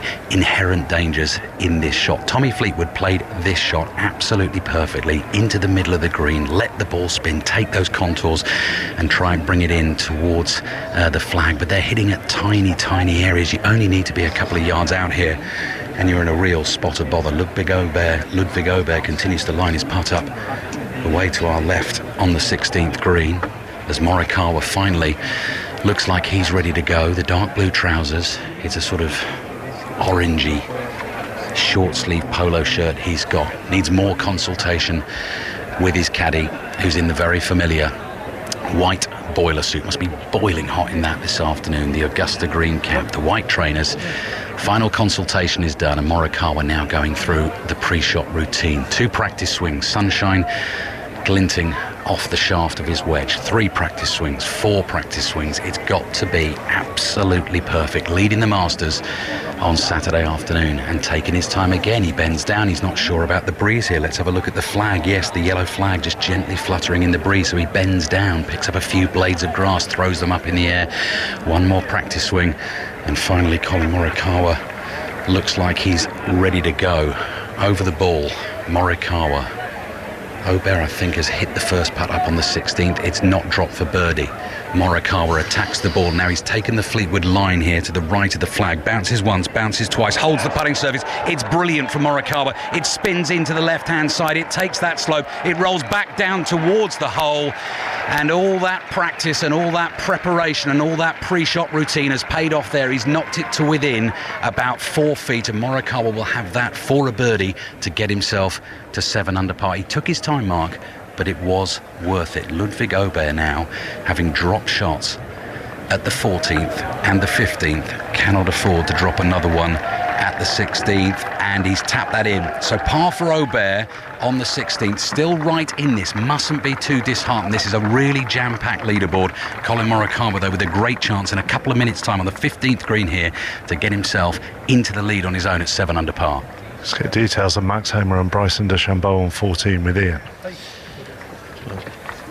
Yeah, they are at 14 as it stands at the moment, but we are waiting to see exactly what is happening with them on that 14th hole, Mark. So let's just reiterate the leaderboard. Morikawa and Scheffler both at 6 under par, Homer at 5 under par, DeChambeau at 4 under par, Ludwig Aubert after the 16th at 4 under par as well, and Nicolai Højgaard now back to 3 under. I'll have details for you on events on the 14th shortly.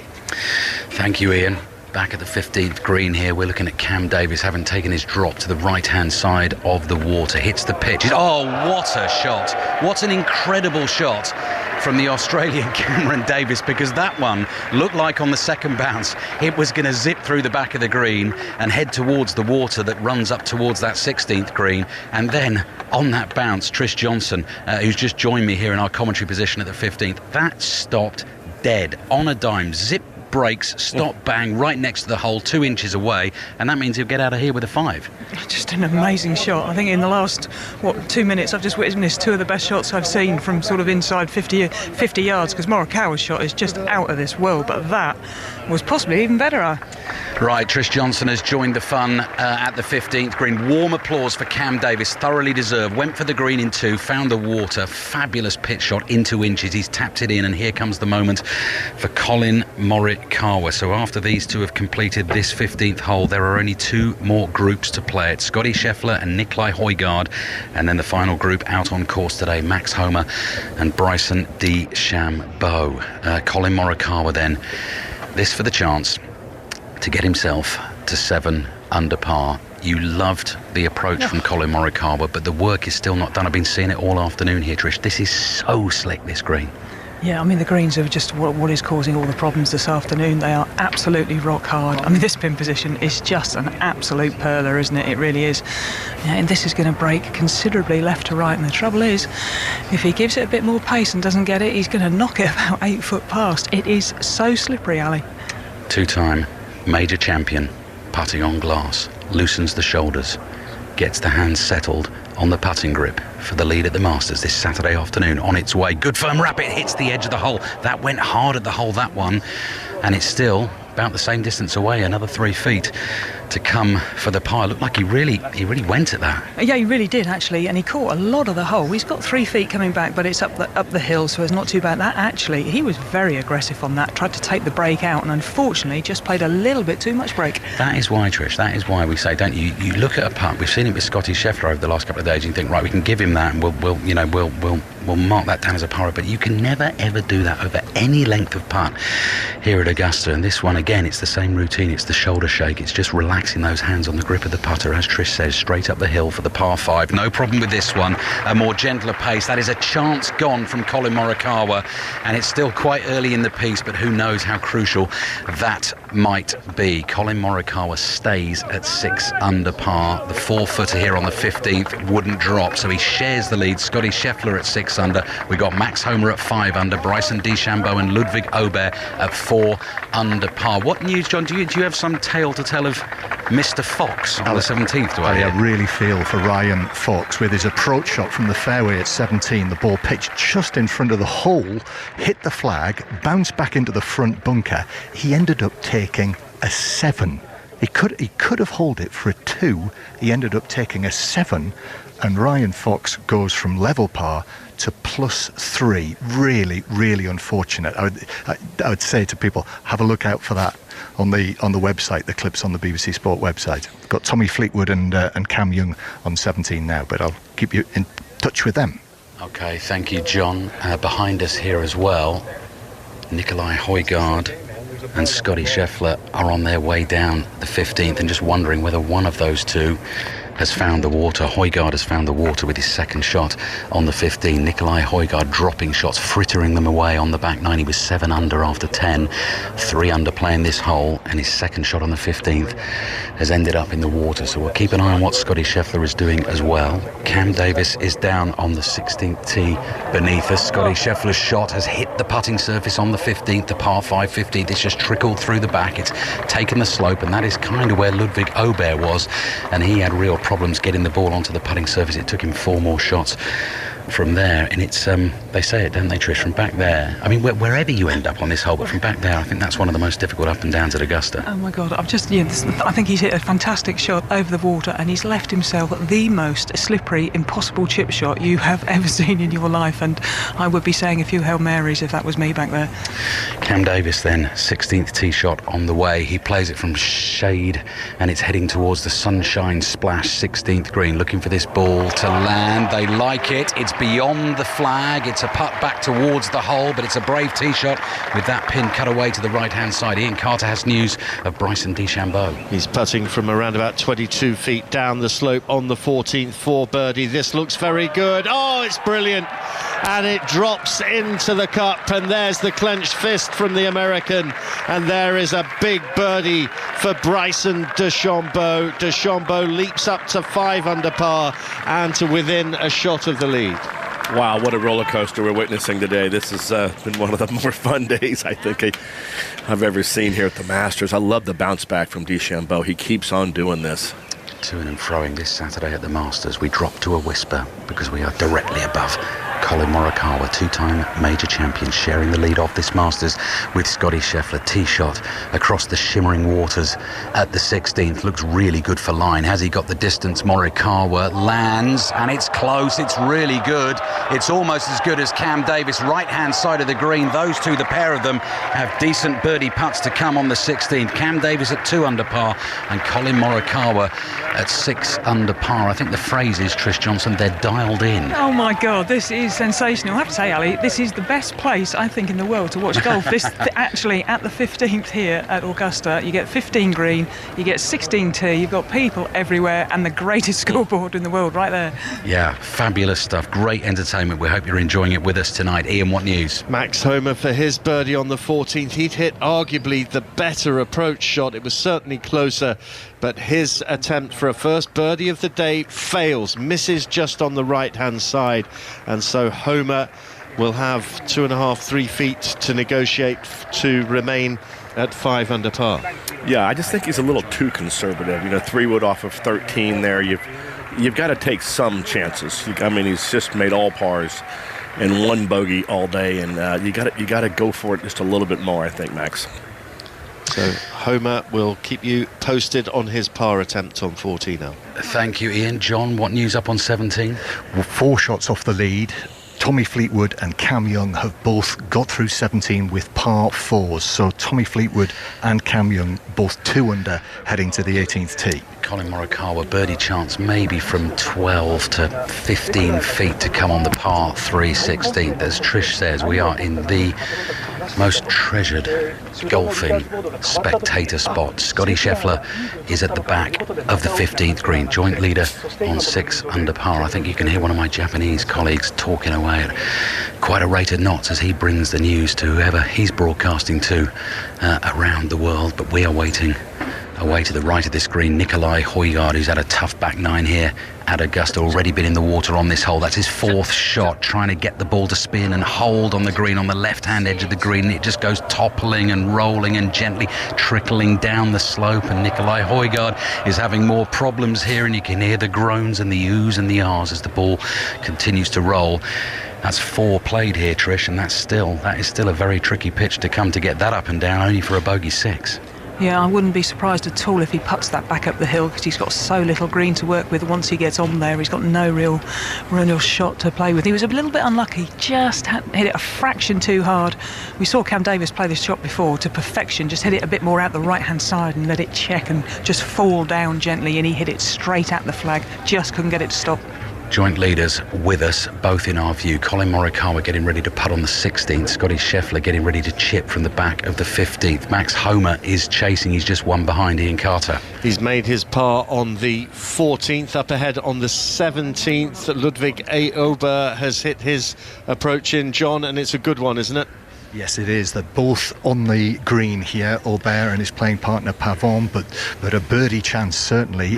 One of the best approach shots we've seen in actually from Aubert on 4 under par. The 2 leaders are about to play at exactly the same time. Scheffler, I think, is just going to hit first here, bumps it low into the back of the green here at the 15th. Might have judged it beautifully. It's just going to slide to the right-hand side of the hole. It's pretty good for pace, but he's still going to have about 8, 9, maybe 10 feet from the left-hand side of the green for his birdie. Morikawa's birdie part on its way. He's pointing with his putter. He wants it to drop, and it doesn't quite drop. He was convinced that was going to go in for the birdie on 16, but the crowds have stayed silent. He just jabbed his putter out like a fencing foil in a jewel there, urging the ball to find the bottom of the cup, but he's not managed to do it. Cameron Davis next to putt up there on the 16th. And this is the other great thing, Trish. Not only is it beautiful here, but it's just rat-a-tat-tat everywhere you look.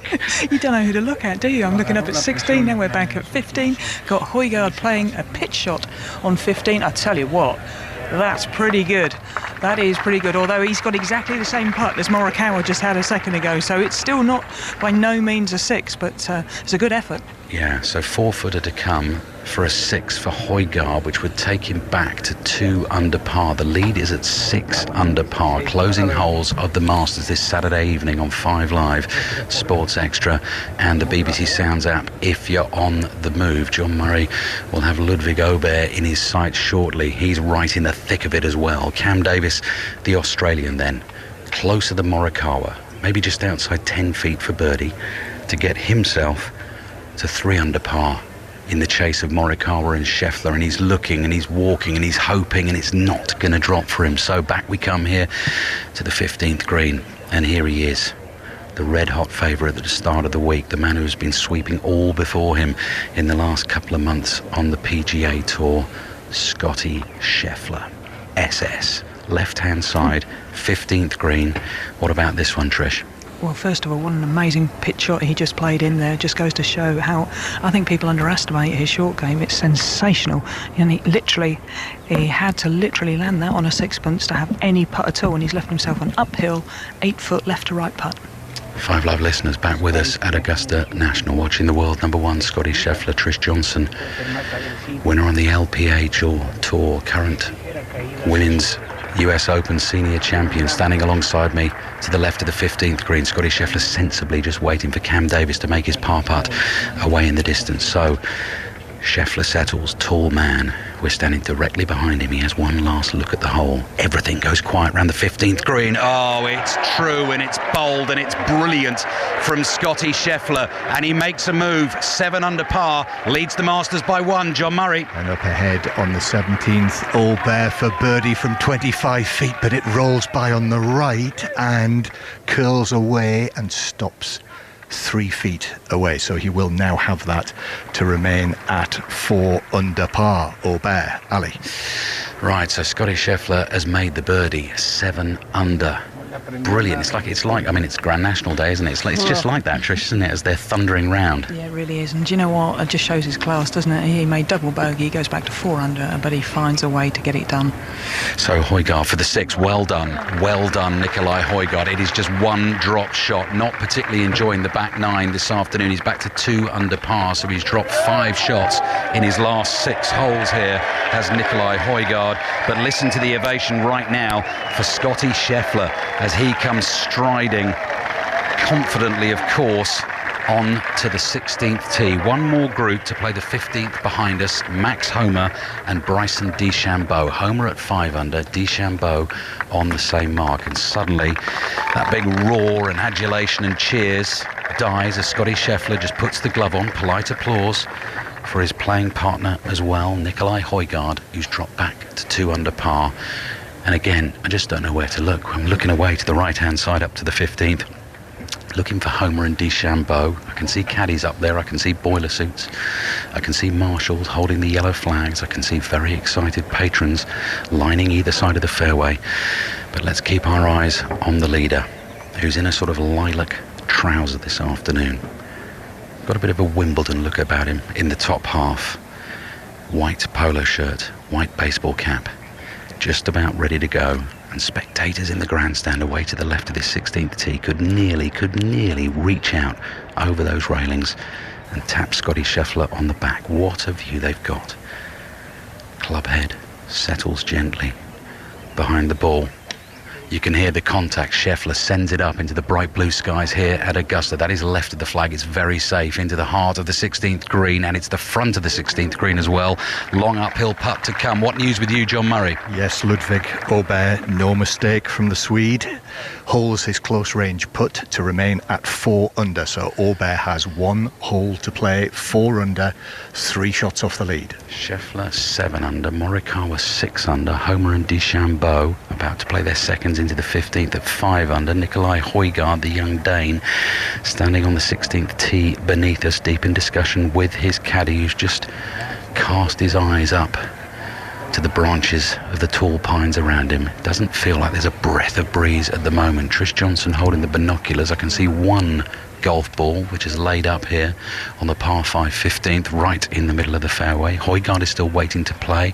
Max Homa is in Iain's sight. So Iain, that's Homa on the 15th. Yes, he is, and I think that's the ball that you can see. It's a good way back, centre of the fairway, and he's laid up there to a yardage you would imagine that he would want to have as a comfortable third shot into the 15th. DeChambeau drove down the left side, propelled it 320 yards. He's 234 out, Al, but he is got him. But he is blocked out by the trees there. So I would imagine that this will be a layup, although you never quite know with DeChambeau. You never quite know, do you? And you never quite know with the Masters. Højgaard, in the meantime, tee shot at the par 3 16th, trying to stay in contention at the Masters. Towards the yellow flagstick, it's brave. It's to the right of the flag, which is cut away to the right of the hole. It's beyond the flag, but it stayed short of the bunker, so that's a downhiller to come for Nicolai Højgaard. Trish Johnson has the binoculars to her eyes, those brand new Masters binoculars. DeChambeau is swinging. The ball is on its way. What he's tried to do with it, we will wait and see. I'm looking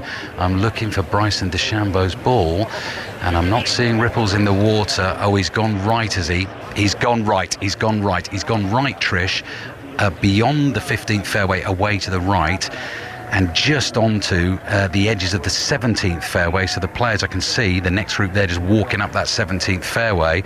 So there's trees there. I can see there's mini sort of camera stations there as well. So Bryson DeChambeau, that's going to take a little time, I think, to sort before he plays. Well, I think he's got a huge problem there. It's quite a good idea as long as he made sure that he wasn't directly behind one pretty huge tree, because he's got quite a good line in. But unfortunately, when I see a group of people, that tree is going to cause him all sorts of problems. And they've also got the TV tower there. I think he might actually get a drop, because I don't think that's going to be movable. So he might get very lucky here. Yeah, very lucky. Or is he thinking, TV tower there, if I plop it there? Well, it's not quite a tower, is it, Trish? It's a lower platform. It's probably about 4 feet off the ground, that. Well, do you know what? If he's that good from 235 yards out, fair play to him. Right, here we are then, looking across the waters in front of the 15th green. Max Homer studying the yardage book right now in his bright blue polo shirt, collecting himself, flips the front of the yardage book shut. He's happy, he knows what he's doing, he's getting ready to go.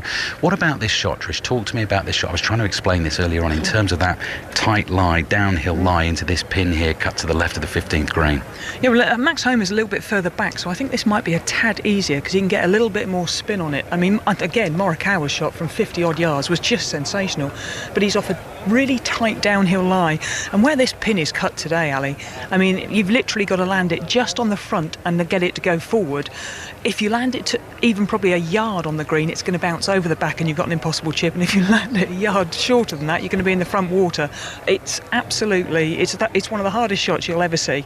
Your target area is absolutely tiny, but the two best shots we've seen here so far this afternoon, Tommy Fleetwood and Collin Morikawa into a channel away to the right-hand side of the flag, stopping at the back of the green and then taking the contour and coming back towards the flag. The 16th green away in the distance, totally draped in shadows now. Scotty Scheffler's got the long uphill putt to come for birdie there. We're keeping an eye on him, but Max Homer is next to play. 5 under par, having started the day at 6 under. Pitch shot on the way, looks really good for length. Bounces second time, needs to skid, holds the back of the green. Will it now take the slope? It's going to stop there right at the back, and so that's a straight downhiller down the 15th green. Pretty darn good, Trish. Oh, magnificent. Just a little bit unlucky, just a little bit more spin back, and that would have rolled back all the way to the flag. But I tell you what, from there you'd definitely take it.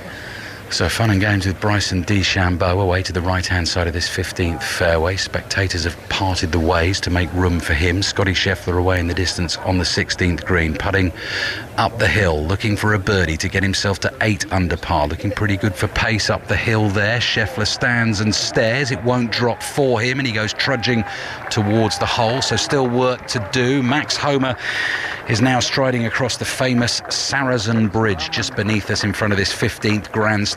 Warm applause for him. He's a man still looking for his first major. That bridge there commemorating the 20th anniversary of Gene Sarazen making a 2 on this par 5 15th. The only man ever to do that in the history of the Masters. It happened in the second Masters back in 1935, and it eventually got him into a playoff which he won, and that is the Saracen Bridge that Max Homer has just walked across. So Nicolai Højgaard now for birdie from behind the hole up on the 16th. He stands and he leans and he's watching the ball, and it's still rolling down that slope on the 16th. Scheffler's at 7 under, Collin Morikawa's at 6 under. He's in sight of John Murray. Collin Morikawa's ball lands on the 17th green. He was in a great position, right side of the fairway, and he's fired it in. It landed just about 8 yards to the left of the hole, but then rolls on, and it's come to rest near the back of the green. So Morikawa on 6 under will have a long, tricky putt for birdie back across the 17th. OK, thank you, John. Stay there and shout if you need it. Nikolai Højgaard, you think Trish has got a bit of work to do for par here on the 16th? Yeah, I do, and I tell you what, he's just made, ever since he took the lead on 11, he's made 5 consecutive bogeys. He's hit the green on 16, but I think he's got at least 6 foot back up. Looking at the amount of steps he took, he's got about 6 feet back up the hill to stop his 6th bogey on the trot. Yeah, looking at the leaderboard, the red numbers, got it to 7 under par on the 10th, and then it goes 7, 6, 5, 4, 3, 2, and if he misses this, it drops to 1. There was the chocolate bar advert back in the day, wasn't there? The 5, 4, 3, 2, 1. He's done it. He's holed it. Good par putt. So I don't get to sing that in the end. Ian Carter, what news? Tommy Fleetwood, who's having an excellent back 9, is in 6th place at the moment, and he's hit a nice second shot into the 18th. He'll have a long-range putt for birdie. Currently at 2 under par, so within 5 of the lead. OK, Morikawa with John Murray on the 17th, and I can tell you as well, everyone listening, that Scotty Scheffler has indeed made his par on the par 3 16th. So Scheffler leads 3rd round of the Masters, closing hole 7 under par. Morikawa, his closest challenger, on 6 under, and the shenanigans away to the right of the 15th are still getting sorted here with Bryson DeChambeau. So his second shot going for the green, splayed it right. It's about level with the water. Had that gone straight at the water, that is landing in the water.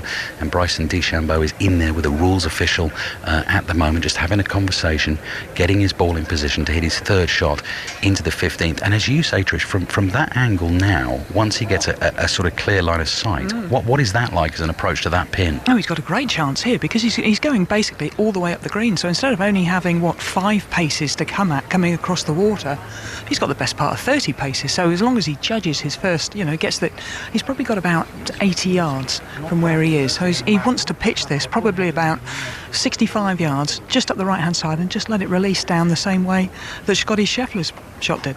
This is the one the photographers are enjoying away to our right. We've got about 3 or 4 steps beneath us, jam-packed with photographers. The long lenses are out. It's going to be one of those moments when he hits the shot.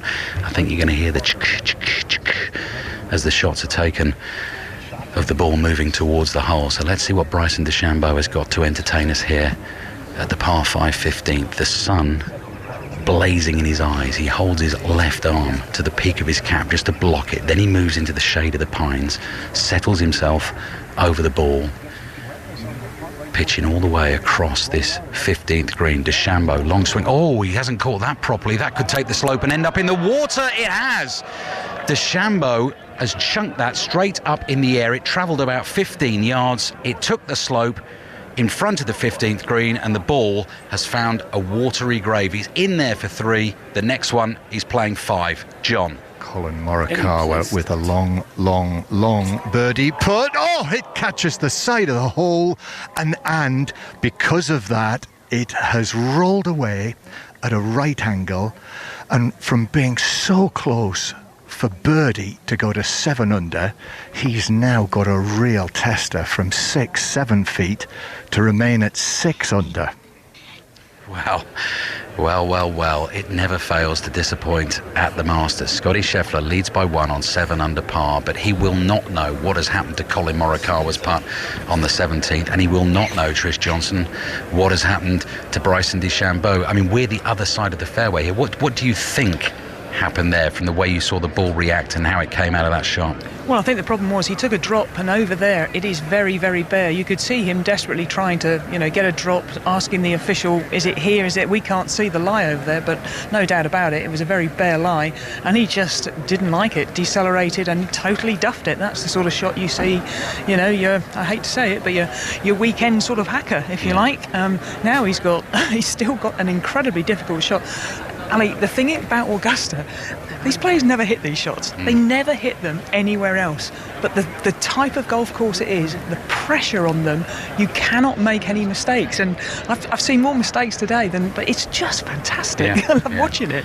You see an equal mix of brilliance and mistakes, and that was a big mistake from DeChambeau. Right, 5th shot.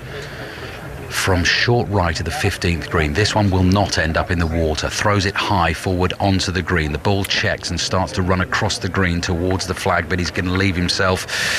What are we thinking there, Trish? How long is that? Maybe 25 feet? Yeah, about 25 feet, and it's a slippery one as well, because there's a lot of right to left in it. He's got to be very careful. That's pretty much where he was expecting his first pitch shot to probably end up. So a bit of a disaster for DeChambeau on this hole.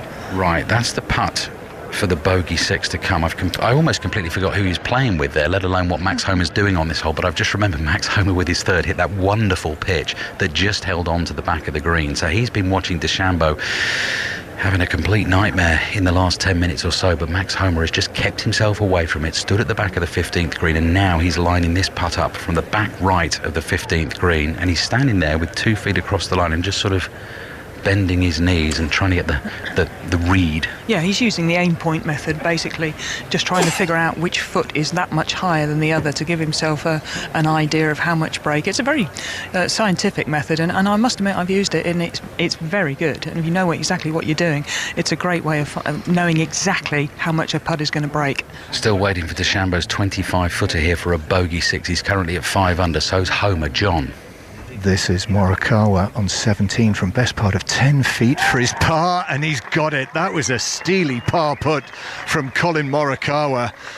He was so unlucky that his initial birdie putt horseshoed. It was slung out, as I say, almost 10 feet away, and he needed that. Boy, did he need that to stay at 6 under, and he's got it. So Morikawa, big sigh of relief. Playing partner Cam Davis as well. Of course, we shouldn't forget about him. He's 2 under, but Morikawa still in there on 6 under. Right, Bryson DeChambeau is currently 5 under. He is dropping at least 1. He needs this for the bogey. 25 feet on the 15th after finding the water with his third. Steps away from it immediately. He's missed it to the right by a good few inches. It rolls beyond the hole, and that's that putt again. That's that 4-footer again. That is absolutely no gimme, and Bryson DeChambeau has that for a double bogey 7. It could still get worse. Yeah, it's amazing, isn't it? These players are so in tune. They know the moment they hit it. These greens are so quick now. If you just hit it too far up the top side and it can't take the break. He was up and out of that, and he wasn't a bad putt, but just they're so quick, these greens, and they're just going to get quicker tomorrow. Scheffler at 7 under par.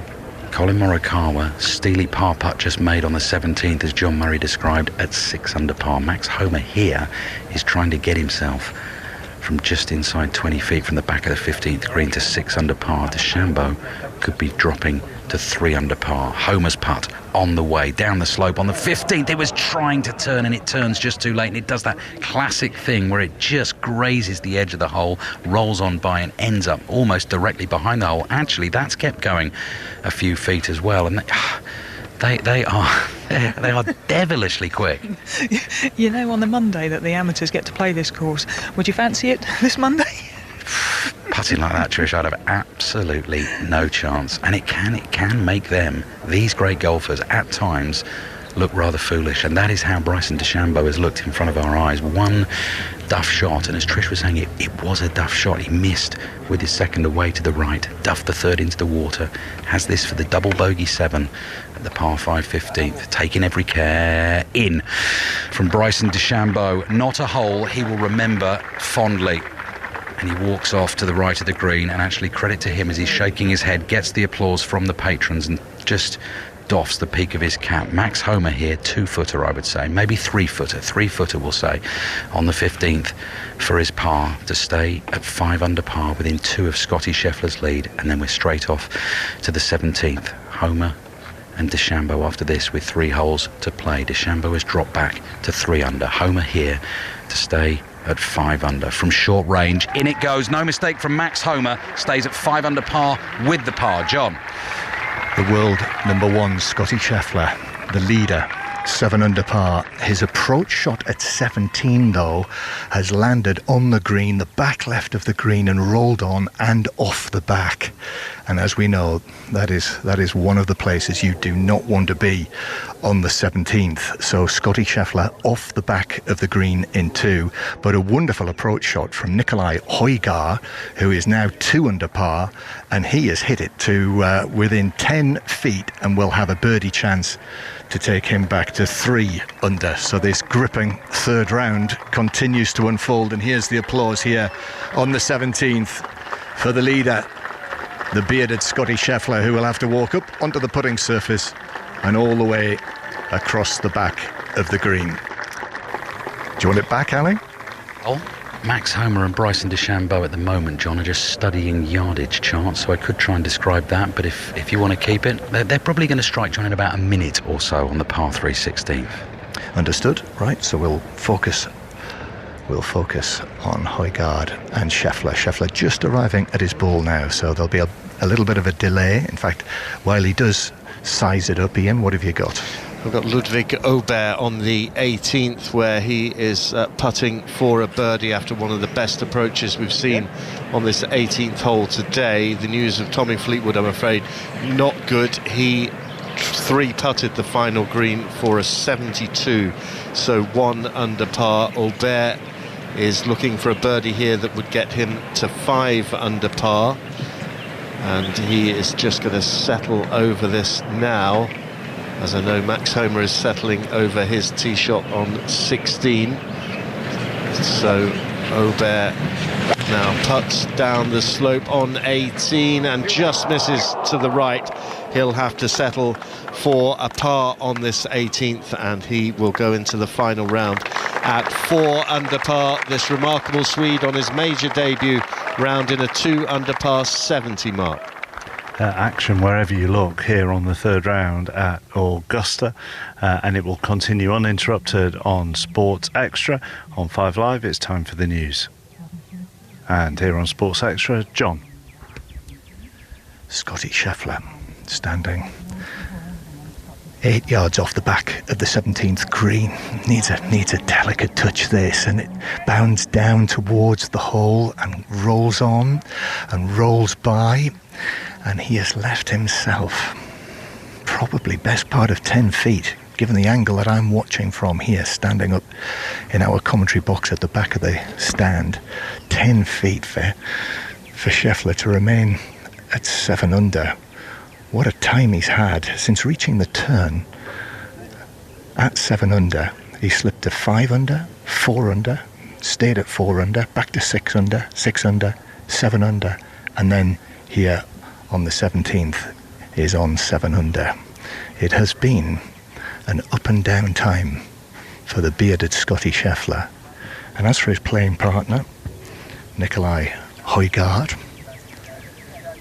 he is very calmly and quietly just standing to one side and now stepping forward to place his ball on the green. It will be Højgaard to play first.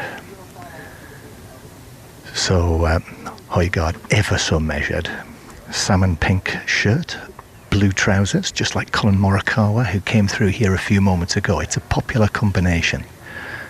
And Højgaard, not unlike his playing partner, has had quite the time of it today. He is one of 6 men who have led either on their own or jointly on this third round.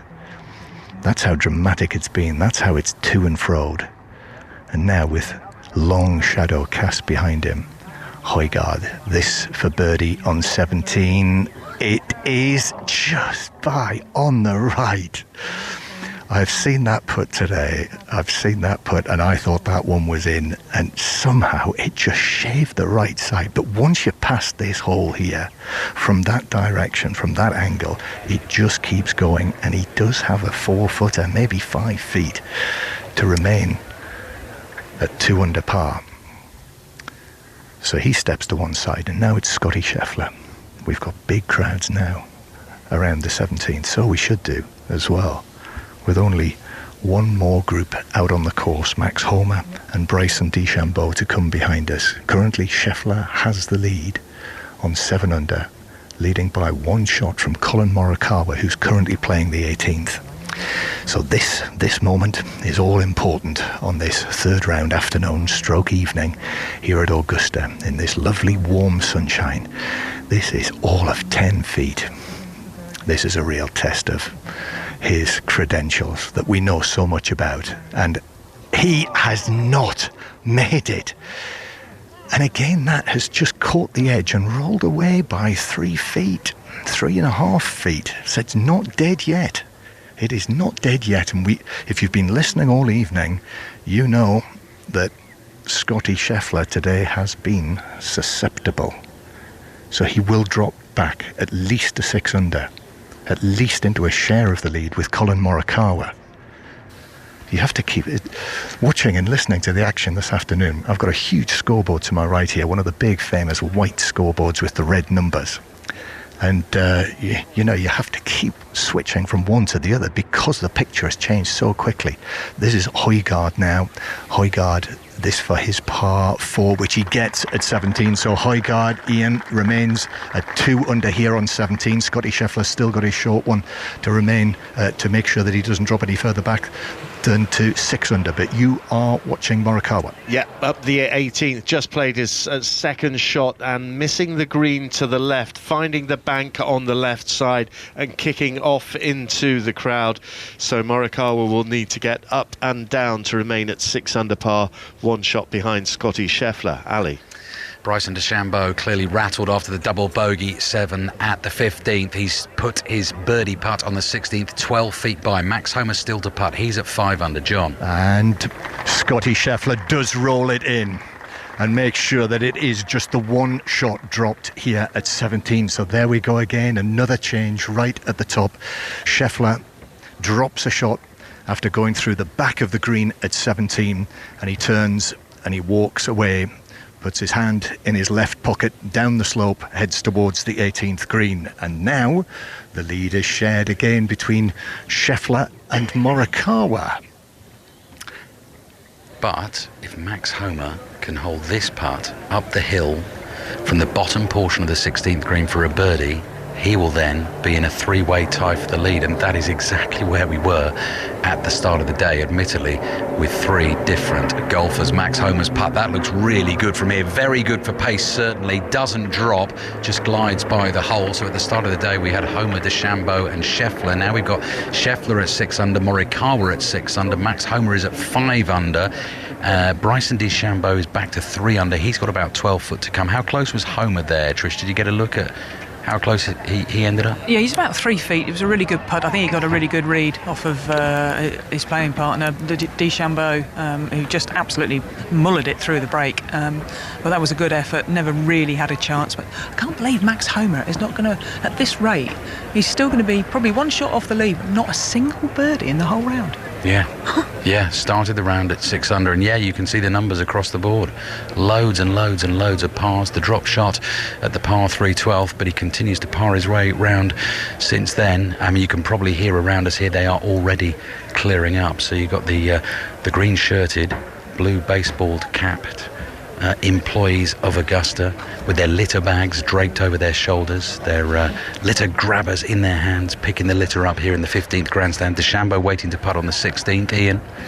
Just to say that Colin Morikawa has arrived at the 18th green, his ball in amongst the spectators. A horseshoe of them has been arranged, and he is now marching up towards the flag and the landing areas and walking all the way across to the other side of that 18th green. The flag is fluttering animatedly in the breeze, and he chomps away on his gum. And this is a delicate one, Andrew Magee. Yes, aren't they all? Today, I think this is the fastest greens I've ever seen. All delicate. It's amazing some of these lip outs that have picked up speed past the hole.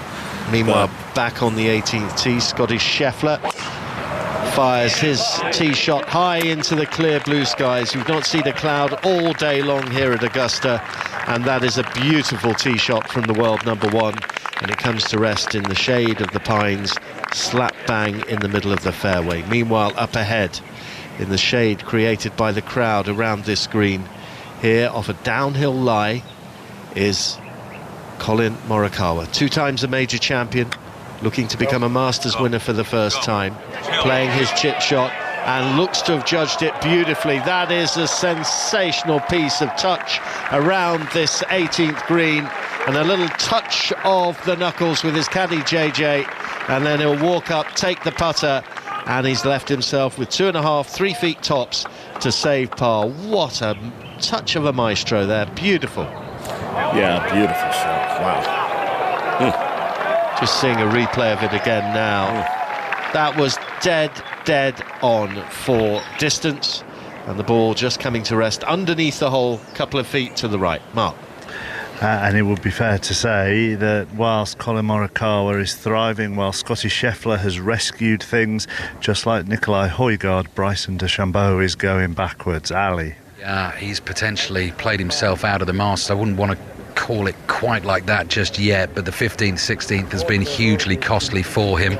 Double bogey 7 at the par 5 15th has been followed by a 3-putt bogey at the 16th, so he's played the 2 holes in 11 shots. He's gone back to 2 under par, but Max Homa, meanwhile, Trish Johnson, just glides serenely along. As you say, got a good read off the DeChambeau putt, left himself a 3-footer for the par, makes that for par. 5 under par he is at the moment, just 1 shot off the lead. Yeah, it's interesting, isn't it? It's always difficult, I think, on when you have a really low round on Saturday, to then back it up on Sunday is always tricky. But Max Homa, if he gets in 1 shot off the lead and he's not made a single birdie today, he's going to come out tomorrow and think, do you know what, I'm due some birdies, and it really could be in a really good position. They have headed to the 17th mark, and we will be heading back in. And we'll head to the 18th, where Colin Morikawa is looking to tidy up to finish on 6 under and end with a 3 under par 69. And we've just seen a wonderful putt from just off the back edge from Cam Davis, who's not out of this. 73 today for Cam Davis, so he is at 2 under par. And now Morikawa looking to capitalise on that wonderful touch from the downhill lie from off the left of the green with a wonderful chip shot. This is just a couple of feet to save his par, putts from the shadow of his right leg and knocks the ball into the hole. Well done, Colin Morikawa. He's been away from the big time for far too long for a man of his talents, but he's got a huge day tomorrow because he's knocked it round here in 69, and he posts 6 under par, and he holds the clubhouse lead with his co-leader Scotty Scheffler back down the fairway on the 18th. But that was a terrific performance from Morikawa, opening up with 3 straight birdies at the start of his round and then holding it together as conditions and the course just grew more and more difficult as the day wore on. Andrew, that Yes, back nine is remarkably consistent. Well, all pars, only 1 bogey all day long. That's remarkable golf. Really, really great stuff for the 2-time major champion. Obviously, he's got the pedigree. He knows how to close these kind of deals. He looks very serene, very calm out there. When you can just, your nerves, inside are just jumping about. Absolutely stunning round of golf, in position for possibly a green jacket. Max Homa, meanwhile, is on the 17th tee, this 440-yard par 4. He did have a birdie on this hole in the first round. He's looking for his first birdie of the day, and again on that low trajectory he sends a boring tee shot. Now by that I mean boring through the air, just fading from left to right. Beautiful control from the American, and he's in prime position on the fairway on the penultimate hole. Now what can Bryson DeChambeau do here? His spirits will be scattered asunder after what's happened on 15 and 16.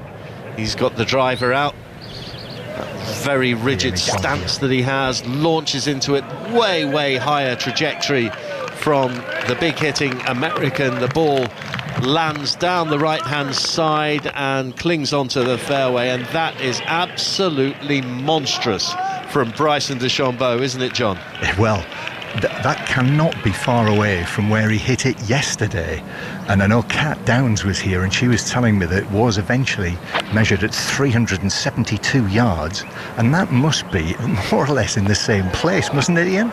Yeah, it must be. It's gone absolutely miles. I'm just watching Nicolai Højgaard on the 18th with his approach. Of course, it's just gone to pieces for him from the moment he took the lead briefly after the 10th hole. He's been going backwards, and he's missed the green on 18, going through the back left of the 18th. Now, Andrew, this second shot for Scotty Scheffler, it was an excellent tee shot from the world number one.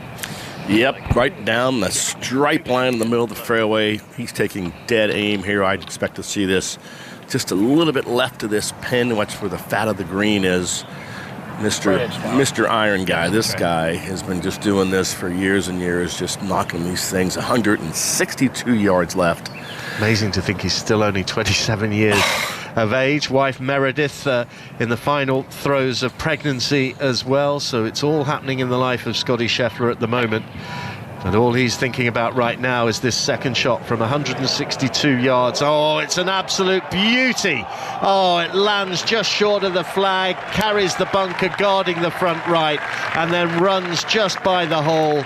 And he's given himself, 5-6 feet tops for birdie. Absolutely brilliant performance and shot there from Scotty Scheffler. Best shot we've seen coming into 18. Of course, the drive set it all up, the momentum set it all up after that eagle on 13, that stunning eagle that turned this round around for Scotty Scheffler. Fantastic stuff out here on a Saturday afternoon with the sun just baking. Back to the 17th, John. Max Homa in the shadows of one of the huge trees. This is his approach shot to 17, and he lands it right at the front of the green. That's excellent. There was not much room to play with there. The flag here, the hole is only 11 paces on, and he landed it equidistant between the front of the green and the hole, just to the left actually, and it pulled up as well. That's significant. And Homa does have a chance here, a real live chance of perhaps that first birdie of the day. He is 5 under, one shot off the lead, and with him Bryson DeChambeau probably 30 yards further on. This is the most mammoth tee shot that we've seen here, and he also lands it right at the front left of the green.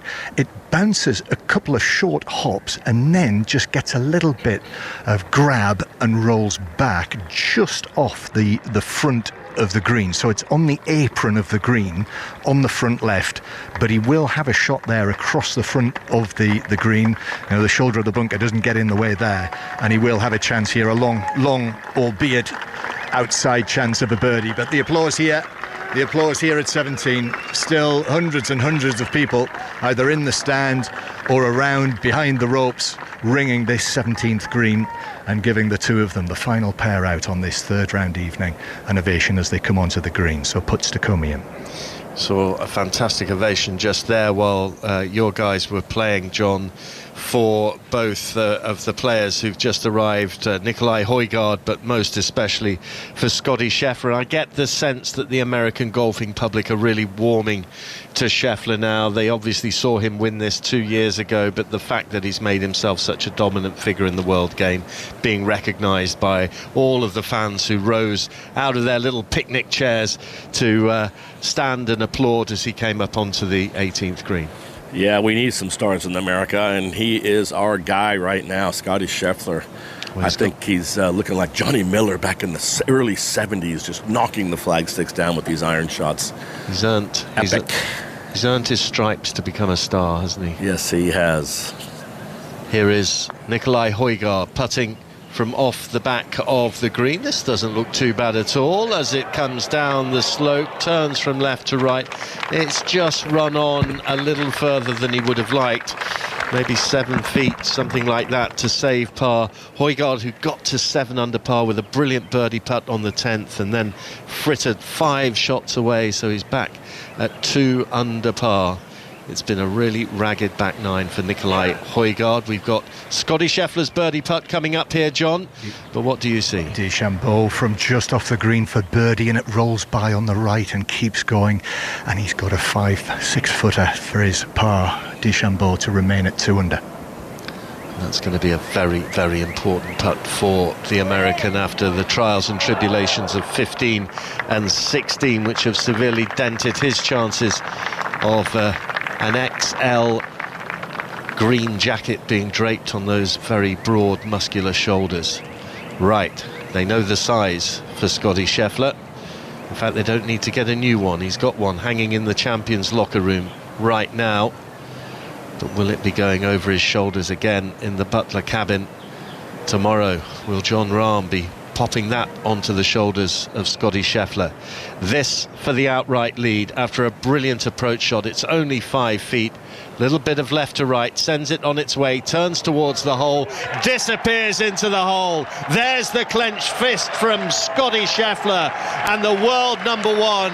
He's had a pretty tortuous route today, but he has plotted his way to the top of the leaderboard, and as it stands, the outright lead going into the final round. The hot favourite at the start of the week is going to lead going into the final round at 7 under par. Scotty Scheffler round in a 1 under par 71 on this most tricky of Saturdays here at the Augusta National. And if Max Homer had gone birdie to finish, he would have managed to keep up with Scotty Scheffler. But here at 17, John?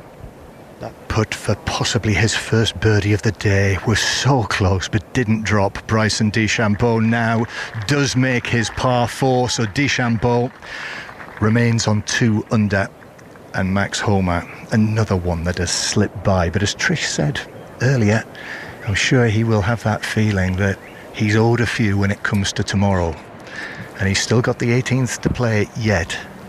But the big bearded, popular, very popular Max Homer with his royal blue shirt on just has to finish this off from 2.5, 3 feet here on the 17th with the birds tweeting away in the pines.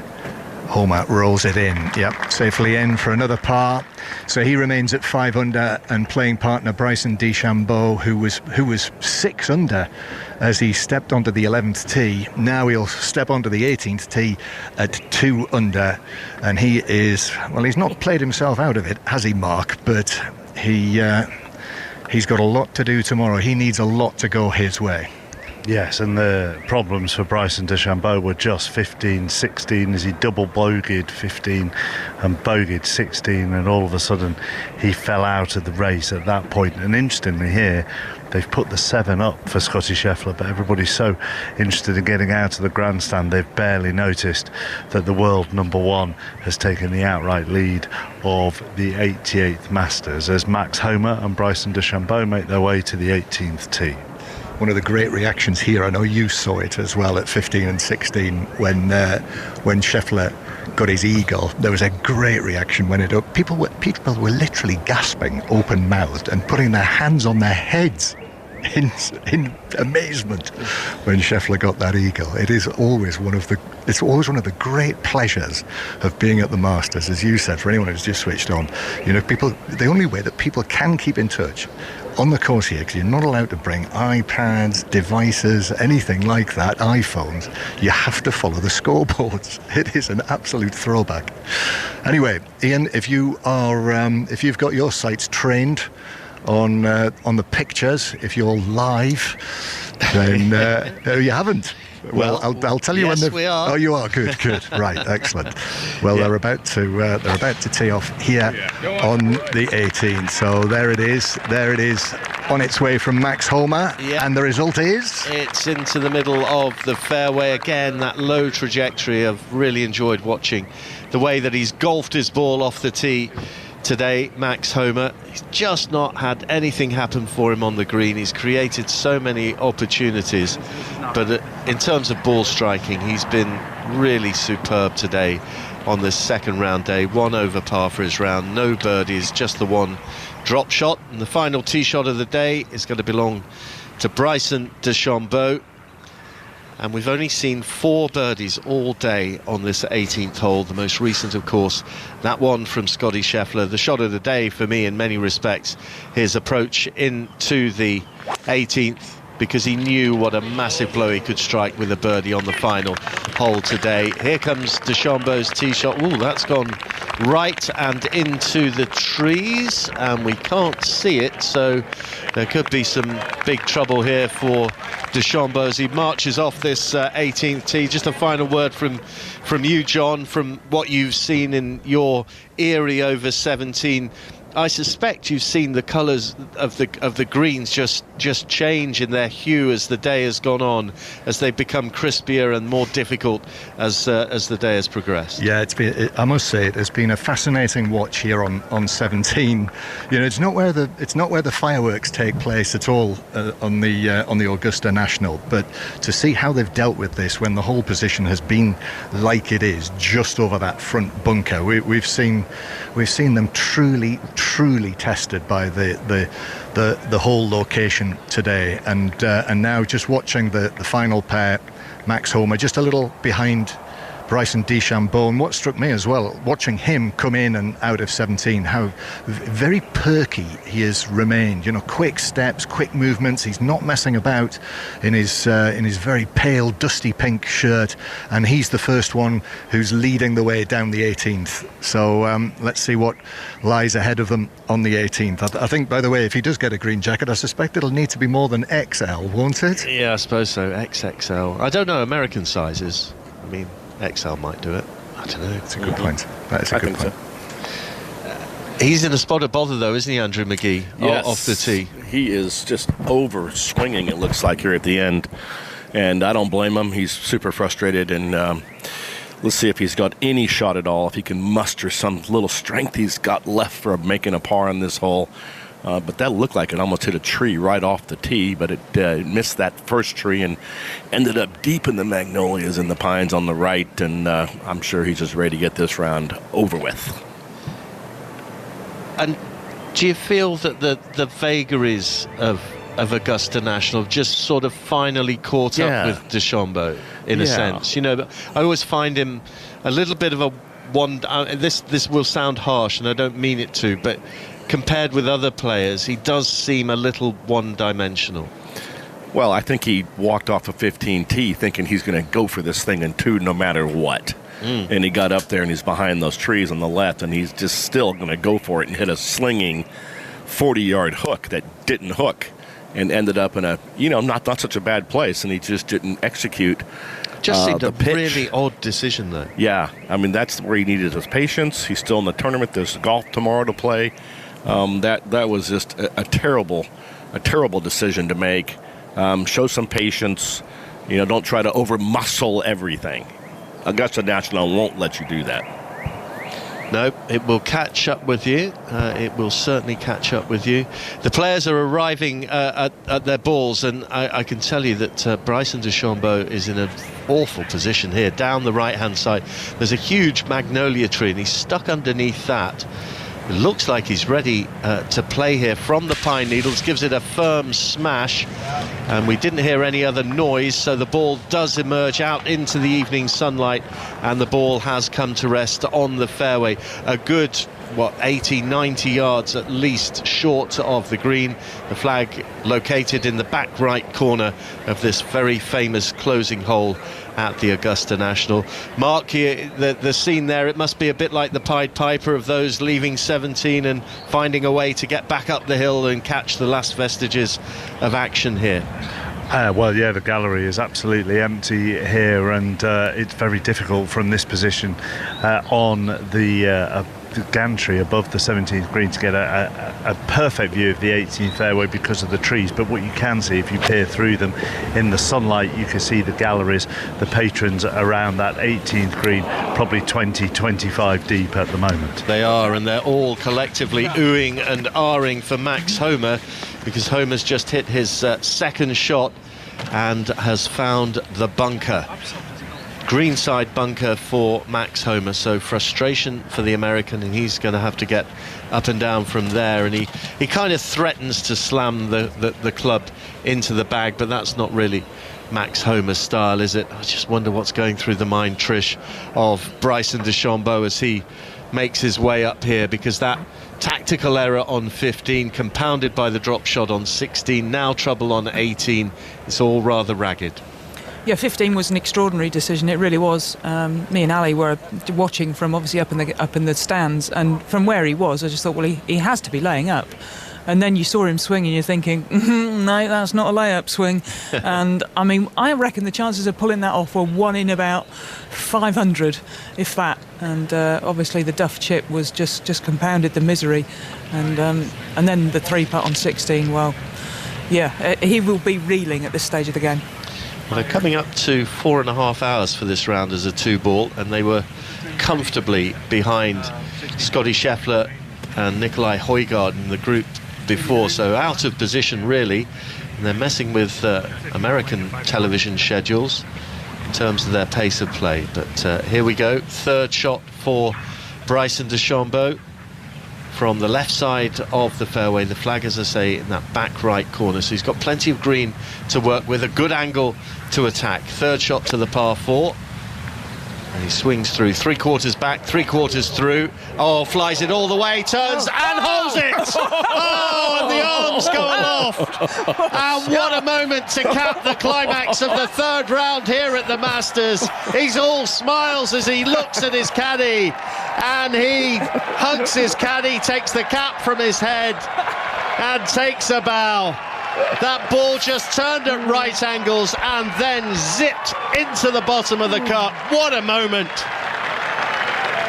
Bryson DeChambeau with the most unlikely birdie imaginable to propel himself back into the mix at the Masters.